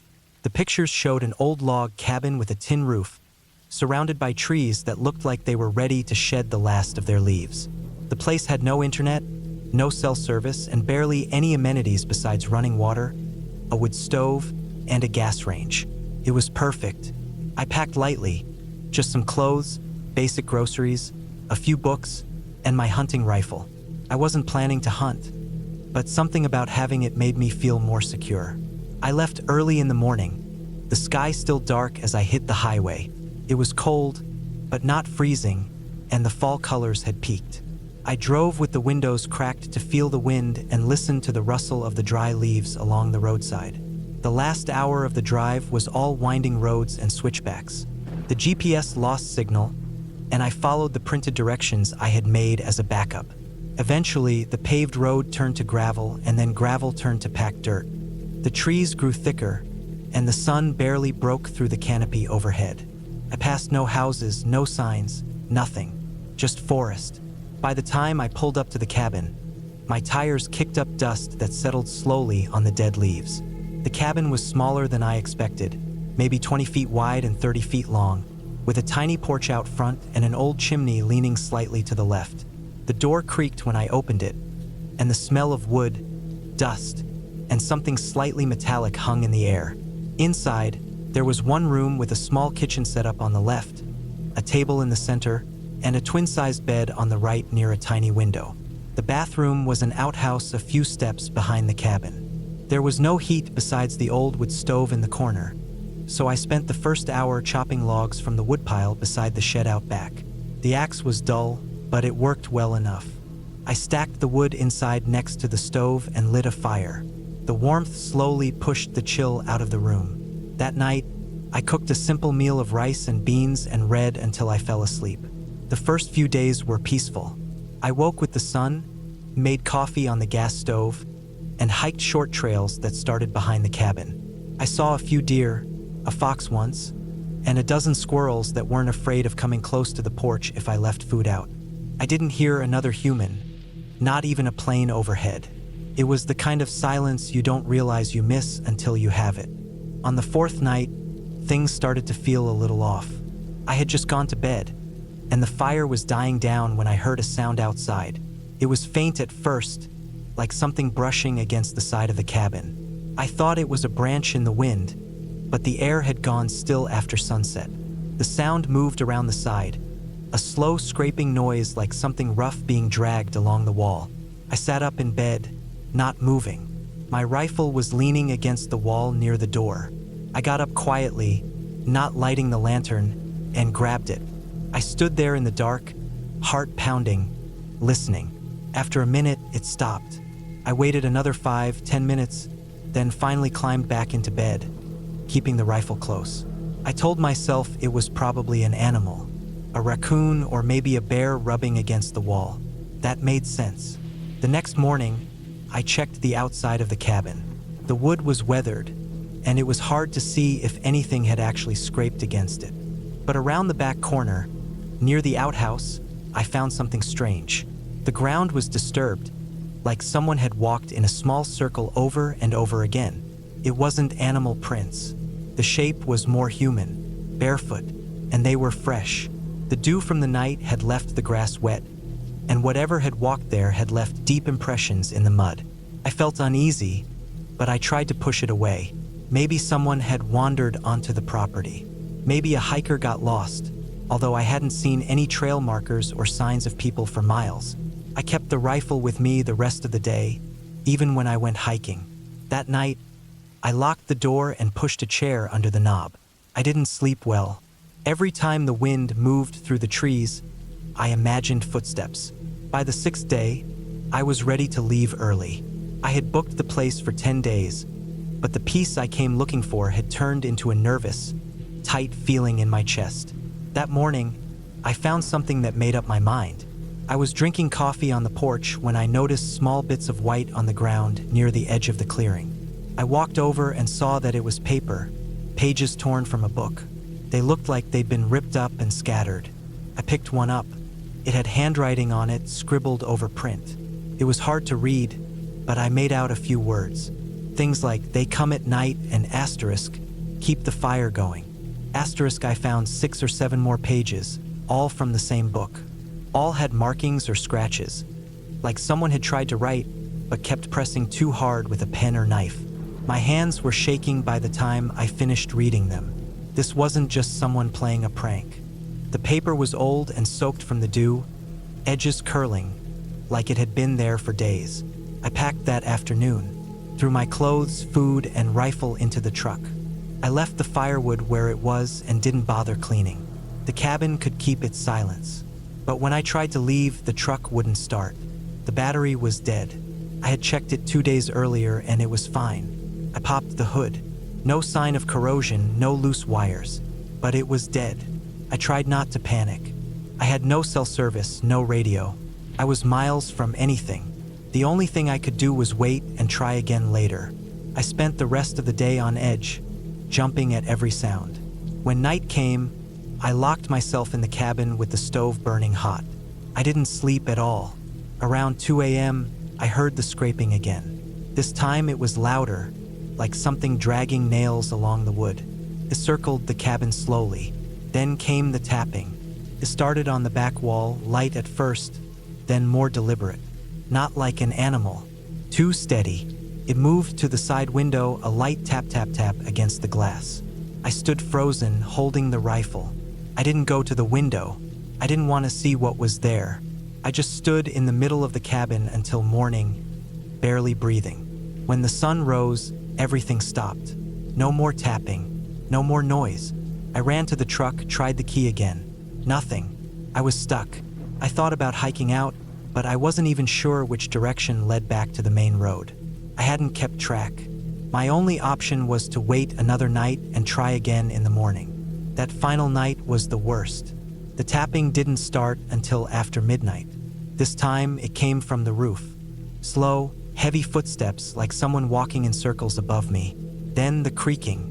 The roof groaned like it was bearing weight. I looked up and saw dust falling from the beams. I aimed the rifle at the ceiling even though I knew it was pointless. If someone got in, I had no way to stop them. Around 4 a.m., it stopped. Just like that. Silence again. As soon as the sky lightened, I went outside. The roof was empty. No marks, no signs anyone had been up there. I tried the truck. Turned over immediately. I didn't wait. I drove down that dirt road faster than I should have, fishtailing around the corners. I didn't stop until I hit pavement. I never told anyone what happened. Not really. Just said the cabin creeped me out and I cut the trip short. But for weeks afterward, I couldn't sleep. I kept the lights on in my apartment. I jumped every time I heard something outside the window. I checked my truck every morning. A few months later, I looked up the listing again out of curiosity. It was gone. The whole site it was posted on was down. I tried finding the cabin on Google Maps. Nothing, like it never existed. But I know what I saw. I know the sound of footsteps on a roof, of fingers tapping on glass. And I know that whatever was out there in those woods, it wasn't something I could explain. It wasn't a ghost or monster, just something wrong. Person maybe, a few of them. Someone who lived out there watching, waiting. Maybe it was just a game to them. I never went back. Never will. I learned the hard way that some places aren't peaceful, no matter how quiet they seem. And when something doesn't feel right, you trust that feeling. You leave, because whatever was out there, it didn't want me to leave that cabin. Not alive.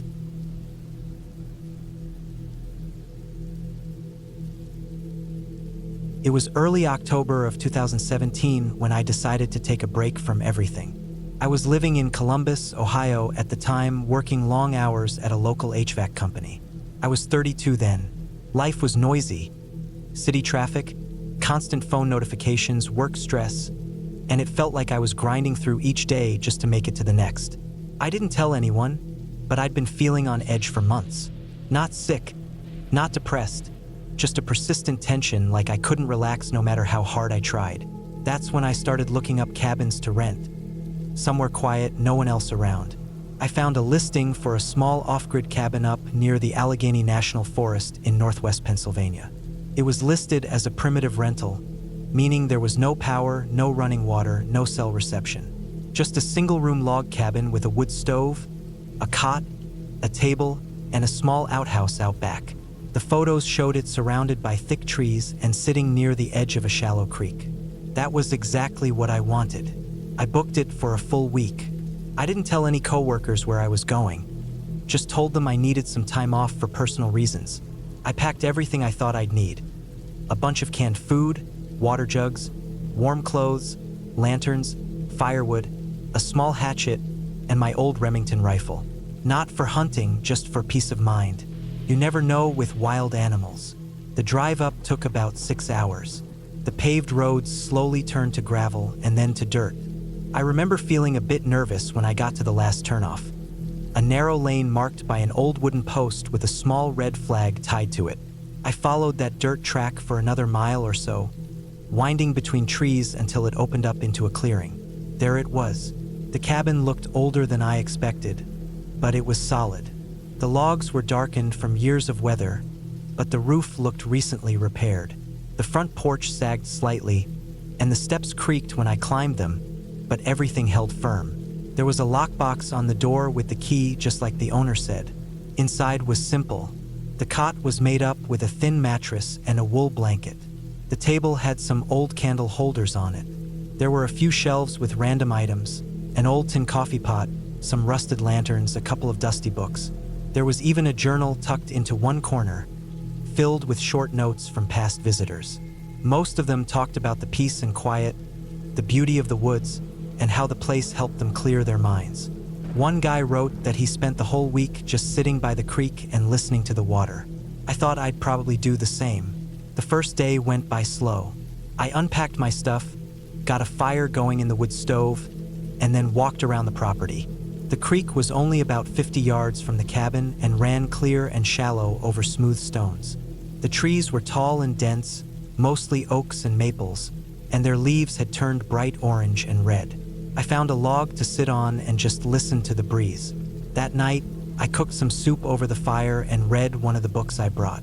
I fell asleep early. The second day, I hiked a little further from the cabin, just exploring. There were some faint trails around the area, likely made by deer or past campers. I saw some squirrel nests high in the trees and spotted a couple of raccoons by the water. Nothing felt out of place, just quiet. It wasn't until the third night that I noticed something that bothered me. I'd woken up to use the outhouse. It was a little after 2 a.m. The sky was clear and full of stars, and the cold hit me as soon as I stepped outside. I walked around the back of the cabin and noticed that the outhouse door was slightly open. I didn't think much of it. Maybe I hadn't shut it properly. I used it quickly and headed back, but just before I stepped onto the porch, I looked back and saw the door swinging slowly. Not in the wind, but more like it had just been pushed. There wasn't a sound, no footsteps, no animals, just the creaking of that door. I slept with the rifle closer to me that night. The next day, I looked around the cabin again. There weren't any tracks, no signs of people or animals near the outhouse.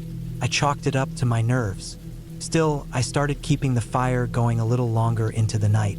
I don't know why, but the dark seemed heavier that night. I went to bed with that same feeling of pressure I'd felt back in the city. That night, I woke up again. This time, it was closer to 3 a.m. I didn't need the outhouse. I just opened my eyes and had this overwhelming sense that something was wrong. I couldn't hear anything at first, just the faint crackling of the fire in the stove. Then I heard a sound outside. It was soft, like someone dragging something across the porch. Not footsteps, a dragging sound, slow, steady. Then it stopped. I didn't move. I just listened. For a long time, there was nothing. Then I heard the faintest tap on the wall. Just one. Then nothing again. I sat up slowly and grabbed the rifle. I didn't turn on the lantern. I didn't want to make any noise. I just sat there in the dark, staring at the door. I don't know how long I stayed like that, but eventually, I heard the sound again. This time, it was the outhouse door slamming shut. Morning came slow. I barely slept. I stepped out as soon as the sun was up and looked around the cabin. The porch had nothing on it. No marks, no signs of anything. I walked over to the outhouse. The door was closed tight. I opened it and looked inside. Nothing. But behind the outhouse, there were faint marks in the dirt. Not footprints exactly, but like something had been dragged. I followed the trail about 10 feet before it disappeared into the underbrush. I spent most of that day sitting inside, feeling like I was being watched. I kept the rifle on my lap and only stepped out when I had to. I started second-guessing everything. Maybe it was an animal. Maybe I was just freaking myself out. But there was something about how deliberate the sounds were, how slow they were, like someone was trying not to scare me, but wanted me to know they were there. The fifth night, I barricaded the door with one of the chairs and stacked firewood against it. I didn't sleep. I kept the fire roaring, and I sat in the corner where I could see the door and the window. It was dead silent outside. I didn't even hear crickets. Just after midnight, the dragging sound came back. This time, it circled the cabin. I could hear it move slowly around the walls, pausing every few feet. Then came the tapping again. 3 taps this time, spread out over several minutes. I didn't move. I didn't even breathe. I held the rifle ready and kept staring at the door. Then it stopped again. I don't remember falling asleep, but when I opened my eyes, it was light out. I checked outside right away. Nothing. No marks. No signs. I walked a little further into the woods behind the cabin. I made it about 50 yards before I saw it. There was an old metal barrel out there, rusted and half buried in leaves. I hadn't seen it before. Behind it, there were more drag marks, and an old piece of rope tied around a tree, frayed and blackened. Nearby, I found what looked like the remains of a boot. It was half buried in mud, torn, and looked like it had been there for years. That was enough for me. I packed up everything as fast as I could. I didn't clean up, didn't leave a note in the journal. I just loaded the truck and drove. I didn't stop until I hit the highway. I still had 3 days left on the rental, but I didn't care. I didn't tell anyone about what happened, not even when they asked how the trip went. I said it was peaceful and left it at that. A few weeks later, I checked the listing for the cabin. It was gone. No trace of it. Like it had never been posted. I haven't gone back to the woods since. Not alone. I still think about those dragging sounds. The rope, the boot, whatever was out there, it wasn't a ghost. It wasn't some monster. It was real. It was human. That's what scared me the most. Because whatever it was still out there. And it knew I was there.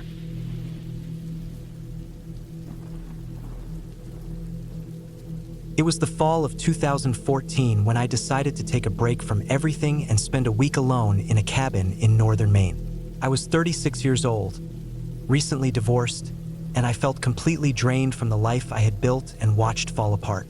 I'd found the listing for the cabin on a local website. It was old, remote, and didn't have running water, but it sat right on the edge of a large, cold lake that looked like glass in the pictures. It seemed perfect. I packed my SUV with the basics: canned food, bottled water, my camp stove, a sleeping bag, and some basic tools. I brought a rifle too. There were bears up there and I wasn't going unarmed.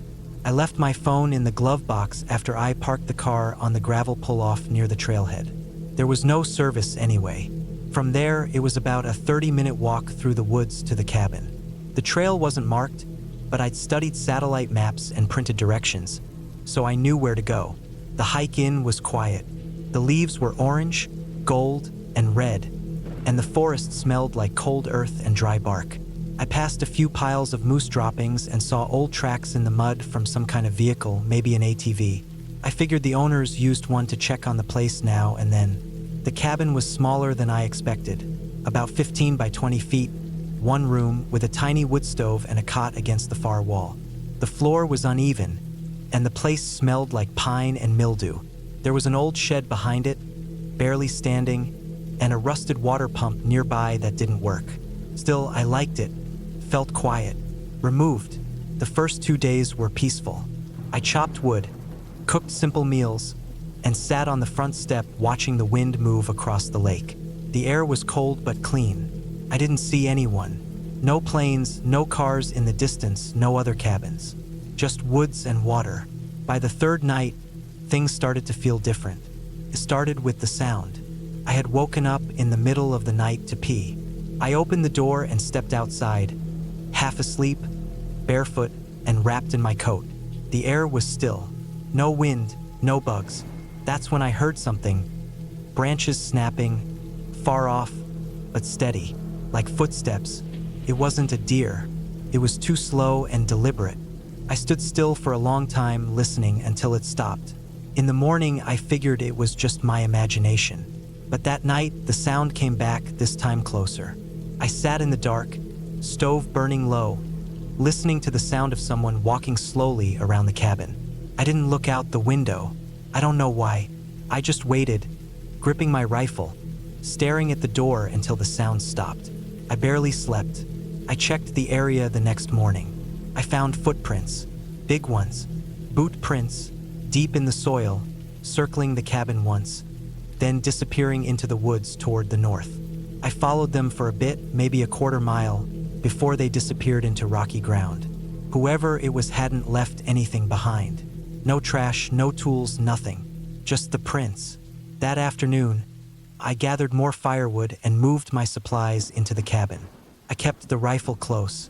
I tried to shake the paranoia, telling myself it was just some hunter passing through, maybe a local. Still, the feeling stuck with me. On the 5th night, it got worse. I had been asleep maybe an hour when I woke up to the sound of something scraping against the back wall. Not hard, just a light dragging sound, like someone pulling a stick along the wood. I stayed completely still. I didn't move, didn't breathe too loud. I listened. After a few minutes, it stopped. Then I heard it again on the sidewall near the window. Then silence. I stayed awake until dawn. When it was finally light, I checked the walls. I found small scratches in the wood, fresh ones. Whatever had made them wasn't an animal. They were too straight, too intentional. I told myself I'd leave that day. I packed my bag, cleaned up, and wrote a quick note in the small journal I'd been keeping, just in case something happened. I said where I'd gone and what I'd seen. Then I started walking. The trail out felt longer. The woods were quiet in the wrong way. No birds, no rustling, just stillness. I kept looking over my shoulder. When I reached the spot where the trail forked, I saw something strange. An old flannel shirt tied to a tree. It hadn't been there before. It was faded and dirty, like it had been there for months, but it hadn't. Not when I came in. Someone had left it there recently. I picked up the pace. When I reached the gravel pull-off, my SUV was still there, but the rear driver's side window was smashed. Nothing was stolen. Not the phone, not the tools, not even the wallet I'd stupidly left in the glove box. Just the broken glass, like someone wanted to send a message. I didn't wait. I started the car and drove fast down that narrow dirt road until I hit pavement. Then I drove another 4 hours until I got back home. I slept with the lights on for a week. I told a few friends what happened, but no one had answers. I called the property owner to let them know about the break-in, and they seemed surprised. They said no one else should have been out there. The area was private. Not even hunters were allowed. I didn't go back. A few months later, I looked up news from that area and found something that made my stomach drop. A man had gone missing in those woods. He was in his 40s, a loner, went out there every fall to camp and hike alone. His family reported him missing after a week, and the search team only found his tent, torn up and abandoned, a mile from the cabin I had rented. They never found his body. I think someone lives out there. Not in a cabin, not in any building, just in the woods, watching, waiting. And I don't think I was the first person they watched. But I got out. I left before anything worse could happen. I still dream about it sometimes. The sound of footsteps in the leaves, the scratching on the wall. But I survived. I trust my instincts now. And I never go into the woods alone anymore. Ever.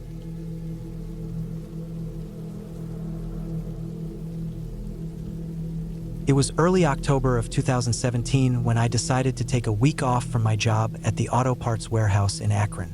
I was 32 then, single, and mostly kept to myself. My idea of a good time was spending quiet weekends tinkering with old radios and watching survival shows. After working nonstop for months, I needed a break, but I didn't want to go anywhere crowded or expensive. I wanted solitude, somewhere I could breathe, think, and reset. I found a small listing online for a cabin rental up near Iron County, Wisconsin. It was a simple place. The pictures showed a wood-sided structure tucked away deep in the forest, right by a lake. The owner mentioned it had basic amenities: a wood stove, a propane-powered stove, no running water, and no cell service. That was exactly what I wanted.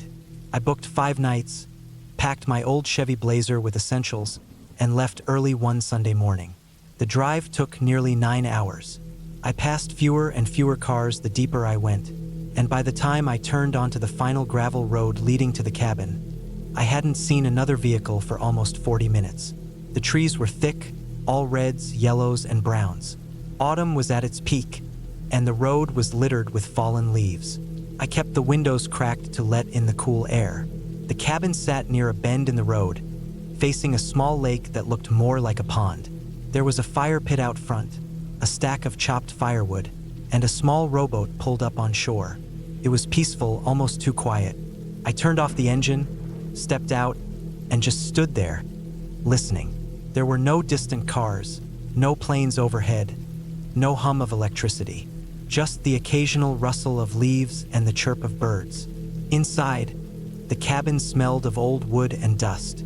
There was one main room with a twin-sized bed in the corner, a cast iron stove for heat, a kitchen area with a propane burner, and a small table with 2 chairs.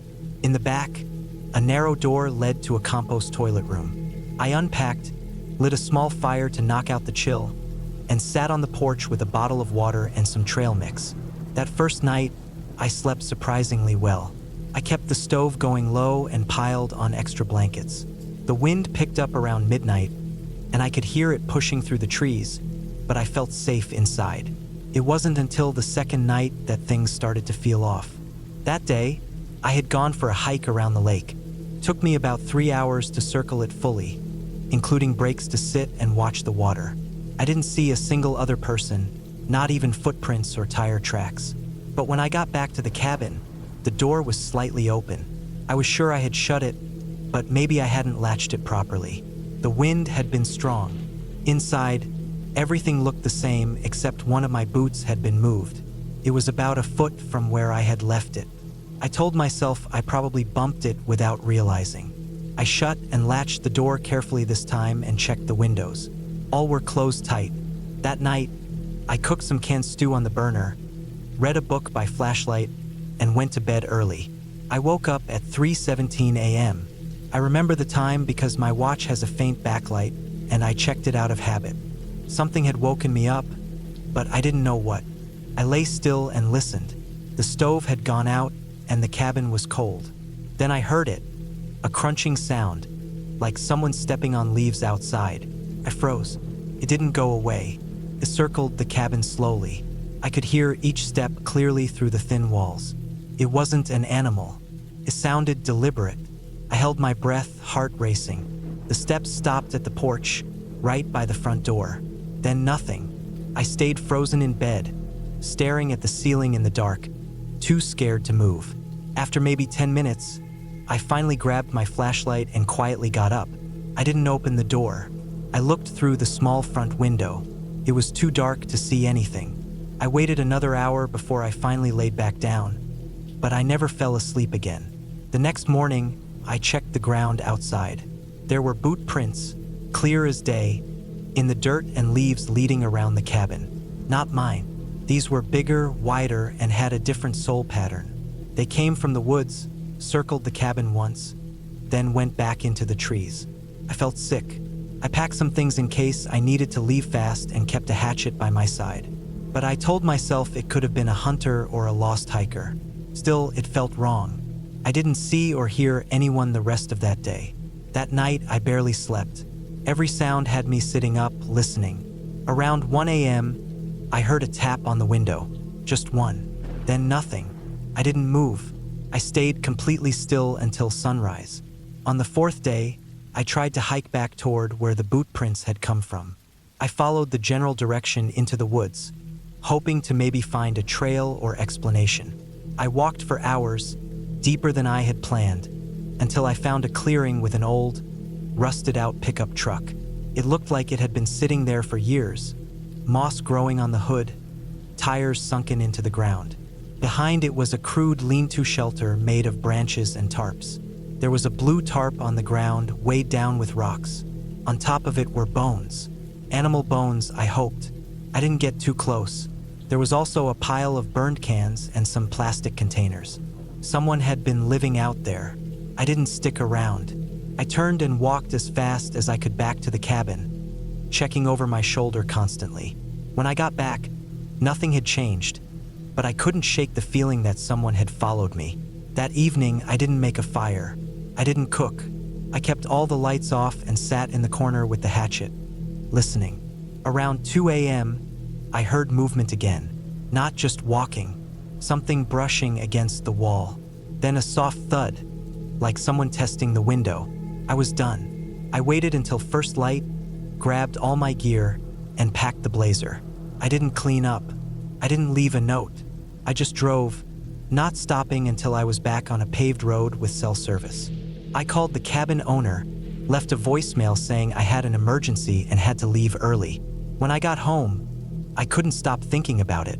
For weeks, I had dreams of being watched, of hearing those slow steps around my apartment. I started sleeping with a bat by my bed. I reported what I saw to the Iron County Sheriff's Office anonymously, just in case. I told them there was an illegal camp or shelter with animal bones and that someone might be squatting near rental properties. I never heard anything back. To this day, I don't know who or what was out there. I never went back. I deleted the listing from my bookmarks. I still go camping sometimes, but only at parks, only near people, and never without cell service. That trip changed me. It made me realize how thin the line is between peace and danger when you're out there alone. You think you're safe in a cabin, that the walls and locks mean something. But in the woods, when nobody's around to hear you scream, you're on your own. And sometimes, someone else is already out there, watching, waiting, and knowing that you're completely alone.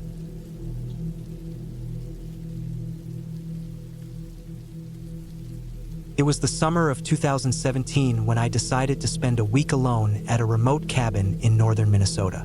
I was 34 at the time, living in Milwaukee, working a stressful office job that had slowly drained me over the past decade. I needed a break, and I wanted complete silence. No phones, no screens, no distractions. I found a place online, a privately owned cabin sitting deep in the woods near a lake called Kettlehead, about 30 miles from the nearest town. It wasn't part of any resort, and the only access was a gravel logging road that curved into the forest off a rural highway. The pictures showed a small, weathered A-frame structure with a dock, a canoe, and a rusted fire pit beside a ring of mismatched chairs. It looked perfect. I packed everything I needed: canned food, bottled water, fishing gear, a first aid kit, matches, flashlight, extra batteries, and my old journal. I also brought a knife and a hatchet. I told my sister where I was going and when I'd be back. She thought it was strange I wanted to go alone, but she knew I needed it. I drove up on a Saturday morning, early, taking my time through winding roads and stopping once for gas and coffee. The closer I got, the quieter everything felt. Eventually, I turned onto the gravel road. Trees pressed in on both sides. Dust trailed behind me like a fog. My tires bumped over uneven ground. I drove for about 15 minutes until I saw the mailbox. A crooked wooden post with peeling paint and faded numbers. The cabin looked just like the pictures. A little older, maybe. The boards were gray from weather, and one shutter hung slightly askew, but it had charm. The lake was still, dark, like a piece of glass. I stepped out, stretched, and breathed in the air. Smelled like pine, water, and earth. Not a sound except birds, the wind, and the occasional creak of trees swaying. I unloaded my gear and brought it all inside. The inside was small but cozy. A twin bed, a wood stove, a little kitchen area with a propane burner, a table and 2 chairs, and shelves with old books and yellowing maps. There was no power, no plumbing either. The outhouse sat about 20 yards away, half hidden in brush. The water came from a hand pump by the back door, which I tested. It worked. The first night passed quietly. I fished a bit, caught 2 small bass I threw back. I made a fire, ate a can of chili, and sat watching the sky turn orange, then purple, then black. The stars looked like something from a painting. I wrote in my journal, read a few pages of an old paperback I found on the shelf, then went to bed. On the second day, I hiked a trail behind the cabin that led uphill to a rocky outcrop. I sat there for hours just listening. It was peaceful, but I started to notice things. Nothing serious at first, just little things, like the sound of something snapping branches deeper in the woods, or how I kept feeling watched. It was subtle. I brushed it off. Could have been a deer, could have been the wind. That night, I slept lighter. Every sound outside made me pause. Something about the quiet was heavier now. On the third day, I went down to the lake early. I took the canoe out, fishing pole in hand, and paddled toward the far end where lily pads clustered near a cove. The water was cold and perfectly still. I dropped a line and sat in silence. Then I saw something on shore, just a shape at first, standing among trees. It didn't move. It was far enough away that I couldn't see any detail. Just a tall figure. I stared for a while, not sure if I was looking at a person or a tree trunk shaped just right. I turned back to my fishing. When I looked again, it was gone. I thought maybe I imagined it. When I got back to the dock, I saw footprints in the mud I hadn't left. They were human, barefoot. The stride was uneven, like someone limping. I looked around, called out, then felt stupid for doing it. I told myself maybe some local had wandered by. Still, I stayed inside the cabin that night. I locked the door, though it wouldn't stop much if someone really wanted to get in. I kept the hatchet close. I barely slept. On the fourth day, I tried to ignore the growing unease. I cooked breakfast, hiked a little, tried to read, but I couldn't shake it. Something felt off. That afternoon, I found something hanging on the door handle. A bone. Small, like from a rabbit, tied with string. It hadn't been there earlier. I didn't touch it. I kicked it off with my boot and looked around the trees. Nothing. No sound. I packed a small bag with essentials and walked the gravel road back to where I had cell service. Took over an hour. I texted my sister, told her everything was fine. I didn't mention the bone. By the time I got back, the sun was starting to go down. My nerves were worn thin. I kept scanning the trees. Every branch and shadow looked like a person. I stayed inside again that night, sitting on the bed with my back against the wall. I kept the lantern on low and the hatchet in my lap. Around midnight, I heard something outside. Footsteps. Slow, shuffling ones, circling the cabin. I froze. The steps moved to the back, then to the side. I didn't look out. I didn't move. Eventually, they stopped. I stayed awake until morning. On the fifth day, I found scratches on the door. Deep ones like from a knife. 3 straight gouges side by side. I knew I wasn't imagining it anymore. Someone was out there. Someone who didn't want me here. I started packing. I shoved everything I could into my bag, threw the rest in the back of the truck. As I did, I noticed something hanging from a tree near the edge of the clearing. Another bone, tied with the same string, swinging gently in the breeze. That did it. I left. I didn't care that I had 2 days left. I drove fast down the gravel road, my tires sliding on the loose stones. I didn't stop until I hit pavement. When I got to the next town, I pulled into a diner parking lot and sat there, heart pounding, trying to catch my breath. I stayed at a motel that night, door locked, phone by my side. I never reported it. I didn't think they'd believe me. I didn't even tell my sister the full truth. But I know what happened. Someone was watching me out there. They wanted me gone. I still think about those footprints, the bone, the steps in the dark. A year later, I saw the same cabin listed again on a different site, advertised like a peaceful retreat. No mention of anything strange. I wonder how many people have stayed there. I wonder how many left early. I haven't gone back to the woods since. I still camp sometimes, but always in places with other people nearby. I need that, just knowing someone else is close. That week in Minnesota gave me the silence I thought I wanted. But it also showed me something else. How thin the line is between peace and fear when you're truly alone. And I learned something important. Not every place wants you there. Some places push back. Some places watch. And when you feel that, it's best not to wait around for proof.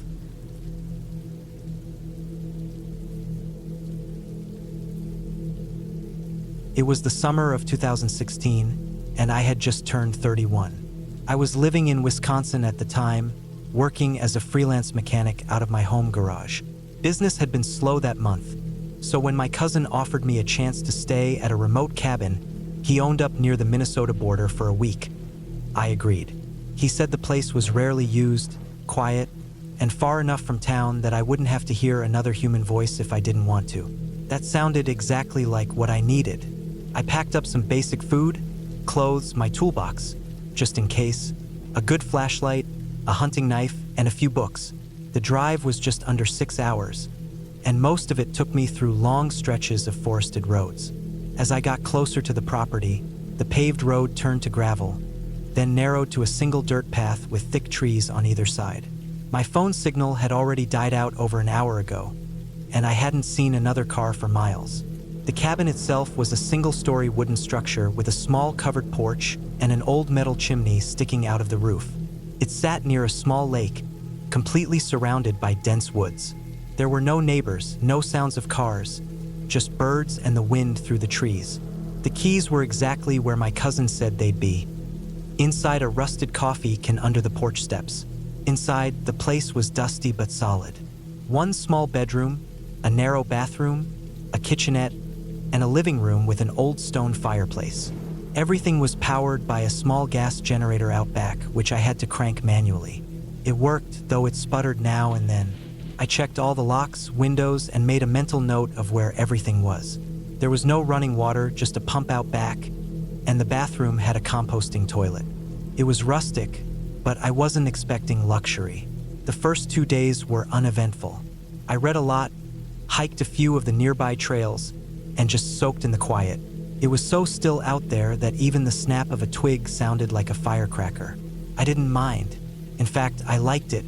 On the third night, just after midnight, I heard a crunch outside. I was lying in bed, reading with my flashlight propped on a pillow. It was a heavy footstep or maybe a branch falling. I got up and went to the window, peeking through the curtain. I couldn't see anything, just the moonlit trees and the outline of the old shed about 50 feet from the cabin. I told myself it was probably a raccoon. Still, I locked the door and put my knife closer to the bed. I didn't sleep much that night. The next morning, I went out to the shed. Its door was slightly open. I knew I hadn't gone inside since arriving, and I was pretty sure it was shut when I got there. Inside was just old junk. Rusted tools, an axe, some empty gas cans, and a pile of wood. I closed the door and wedged a piece of firewood against it. That evening, as the sun went down, I made a small fire in the pit out back and cooked a can of stew. It was peaceful again. I almost forgot about the noise the night before, but when I went back inside, I found the front door was unlocked. I knew I had locked it. I always lock up before heading out. I checked everything inside. Nothing looked disturbed. My gear was where I left it, and the generator was still humming. But I couldn't shake the feeling that something was off. I slept with the knife under my pillow. The fourth day, I went further down one of the trails I'd only walked halfway down before. It dipped into a deep ravine, and the ground was soft and muddy in spots. I found an old footprint there, a boot print. It looked fresher than it should have. There were no hiking trails marked in the area, and this was my cousin's private land. I followed it for a few yards, but it disappeared at a patch of rocky ground. I turned back. I didn't feel safe going further. That night, the generator sputtered and cut off just after dark. I went out with my flashlight to check it. The gas line had been pulled loose. Not broken or torn, just pulled loose, like someone had unplugged it. I reconnected it, gave it a few cranks, and it came back to life. I slept very little that night. Every little sound outside made my skin crawl. The fifth morning, I found boot prints around the cabin. They circled the porch, wandered to the back, and stopped near the window by the kitchen. I could see where someone had stood, right up against the wall. My skin went cold. The print matched the one I saw in the ravine. I spent the rest of the day inside with the knife on me at all times. Around mid-afternoon, I heard something clink on the metal porch railing. I waited, then stepped out. A rock was lying there. Not a big one, just enough to make noise. It wasn't there before.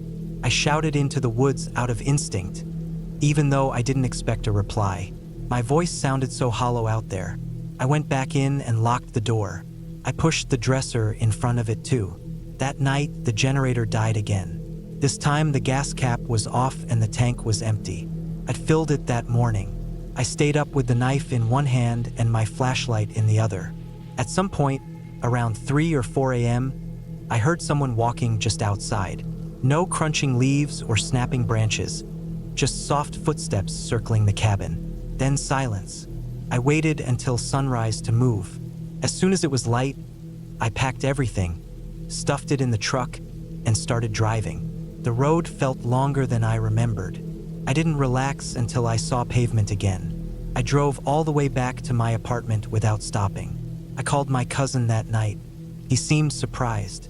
He said no one else was supposed to be out there, and he hadn't been up in months. I didn't press him. I just told him to change the locks. A few weeks later, I got a small box in the mail with no return address. Inside was the same hunting knife I had taken with me. I never lost it. It had been in my drawer since I got back. I still don't know who sent it. I haven't gone back to that cabin. I never will, and I don't go deep into the woods alone anymore. I still love the quiet, but now I know that quiet doesn't always mean safe.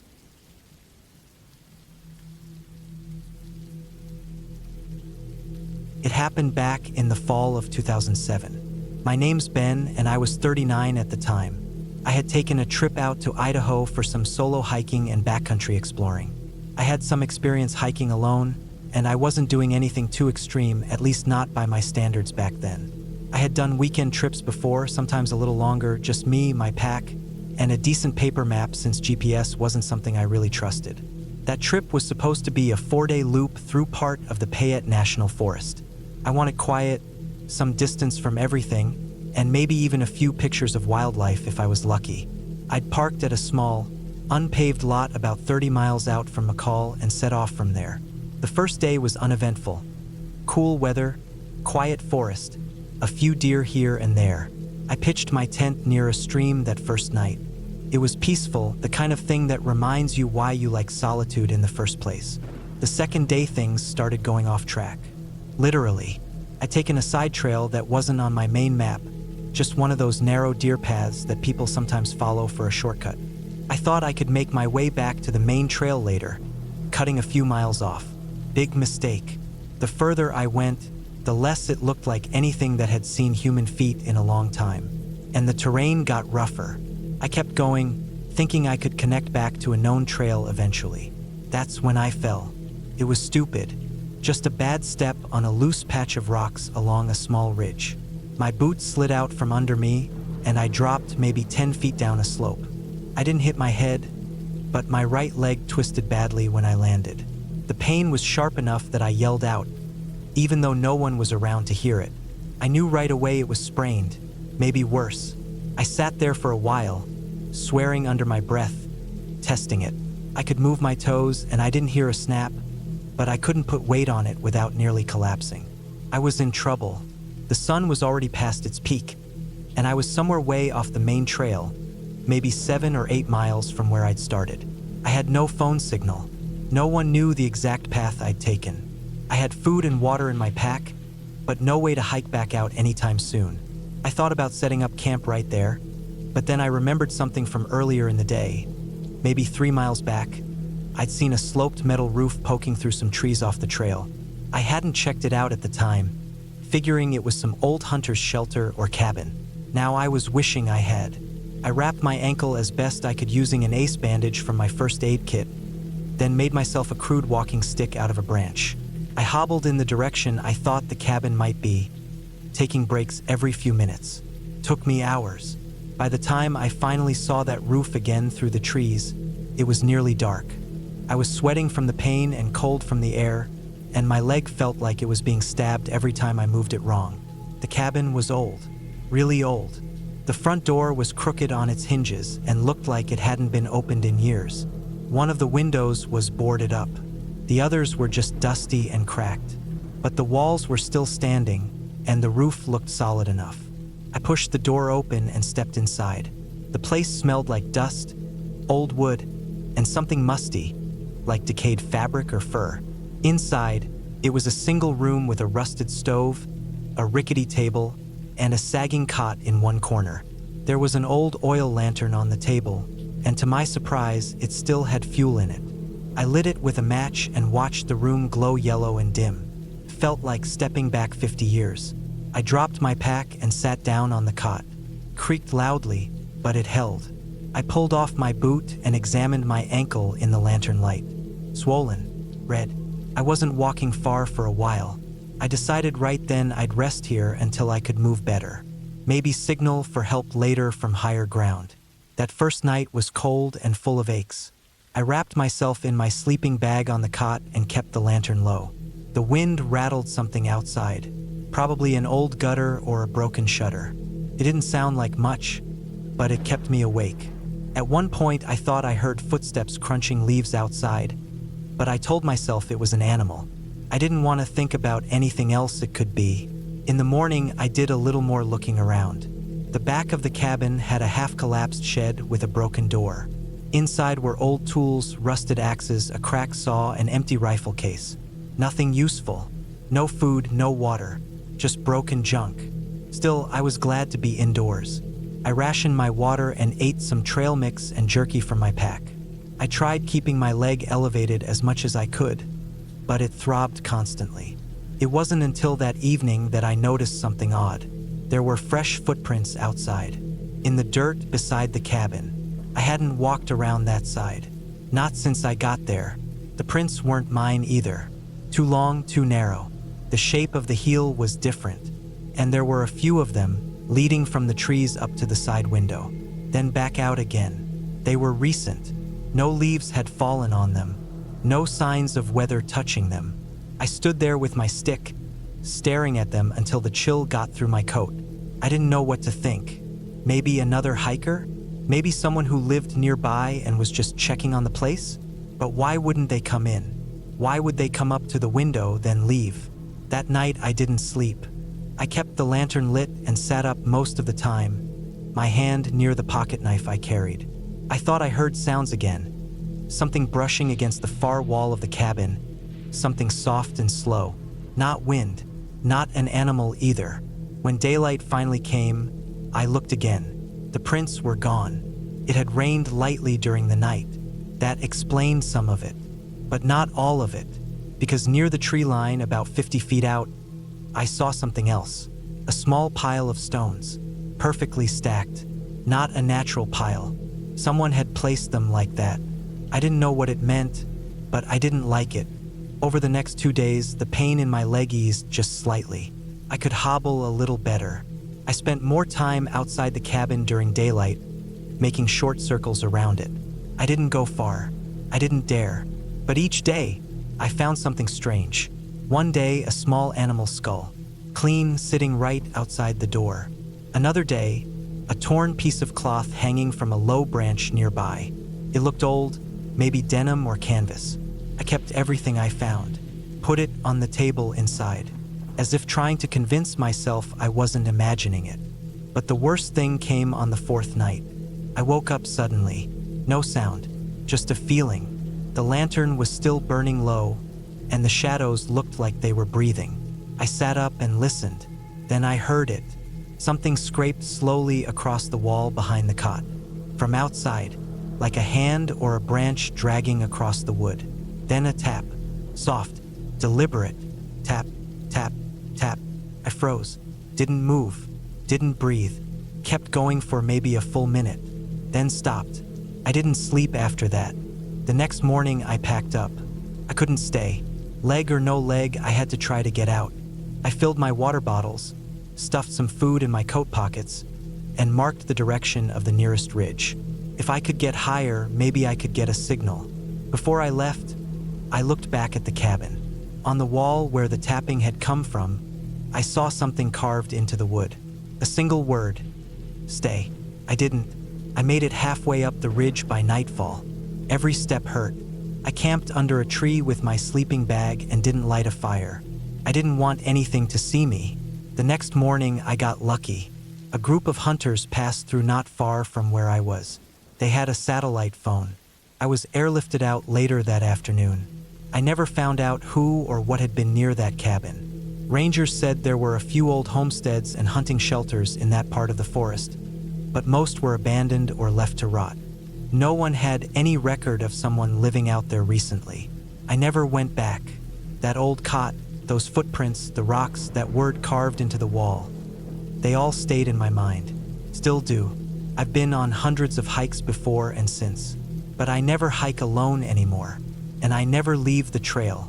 Some places are abandoned for a reason. And sometimes when you think you're alone, you're not.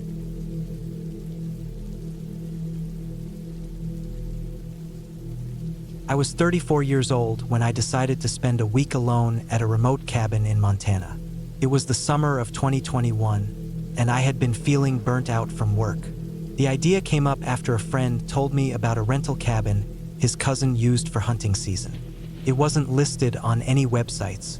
He just gave me the owner's number and said, "If you want real peace, that's the place." I took time off from my job in Boise and drove out early one Saturday morning. The trip took about 8 hours with a few stops along the way. I pulled into the long gravel road just before dusk. The path was so narrow that the pine branches brushed the sides of my car. It looked like no one had used it in weeks. The cabin itself sat in a clearing surrounded by tall trees. It was small, old, and looked like something out of a survivalist's journal. There was a single bedroom, a small kitchen, a sitting area with an old wood stove, and a front porch with 2 wooden chairs that had clearly seen better days. There was no cell service, no Wi-Fi, and no nearby neighbors. Just the sound of birds and the occasional snap of branches in the woods. Inside was clean but sparse. The fridge ran on propane. The water came from a well with a hand pump in the kitchen sink. The toilet was an outhouse behind the cabin, about 40 feet away. I unpacked, lit a few oil lamps, and sat on the porch for a while. The silence felt good at first, like something I'd forgotten I needed. The first night went by quietly. I read an old paperback I found on a shelf inside the cabin and turned in early. I woke up once in the middle of the night because of some rustling outside, but I told myself it was probably just deer. On the second day, I spent most of the morning gathering firewood from around the property and stacking it near the porch. There was a trail behind the cabin that looked like it hadn't been walked in years. It headed deep into the woods. I followed it for about a mile and found a small creek. I sat there for a bit, skipping stones, then made my way back. I didn't see a single person or hear anything man-made all day. The third day is when things started to feel off. I woke up to find small scuff marks on the cabin's front steps. They looked like someone had slipped or dragged something. I checked around the cabin, but there were no other signs of anything unusual. I tried not to think too much about it. Later that day, I went back to the creek, but I noticed something strange on the way. Some broken branches higher up in the trees. They weren't the kind of breaks you get from a storm. These were fresh and looked like something or someone had climbed up and snapped them. I stood there for a while, just staring, then decided not to stay at the creek as long. That night, I couldn't sleep well. I kept thinking I heard something moving outside. Every time I sat up to listen, it stopped. The wind wasn't blowing, and there were no bugs tapping against the windows. It was like someone was stepping lightly through the woods around the cabin. The fourth day was the worst. When I woke up, I noticed muddy prints on the porch. Not boots, bare feet, human-sized. They were smeared like whoever it was had been pacing or shifting around. My stomach turned when I realized they led toward the door, but not away.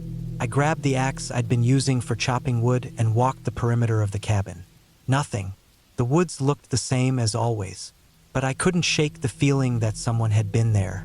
I checked the locks on all the windows. Nothing was broken, nothing taken. That night, I blocked the door with a chair and didn't sleep. I sat in the chair across from the door, the axe in my lap, and listened.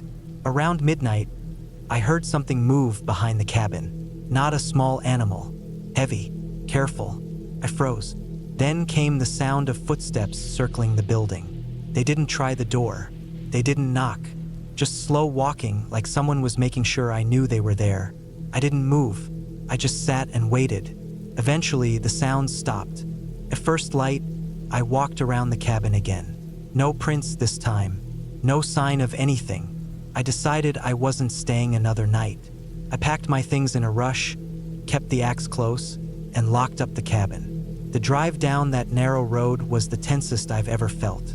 Every turn I expected to see someone standing there, but there was nothing. I made it back to the highway by early afternoon and drove straight back to Boise. I didn't stop. I didn't talk to anyone. When I got home, I called my friend and told him never to give anyone that cabin's number again. To this day, I don't know if someone was living out there, hiding, or just messing with me, but I know what I saw. Those prints were real. The footsteps were real, and I'll never go back. I still go camping sometimes, but only to places with other people around.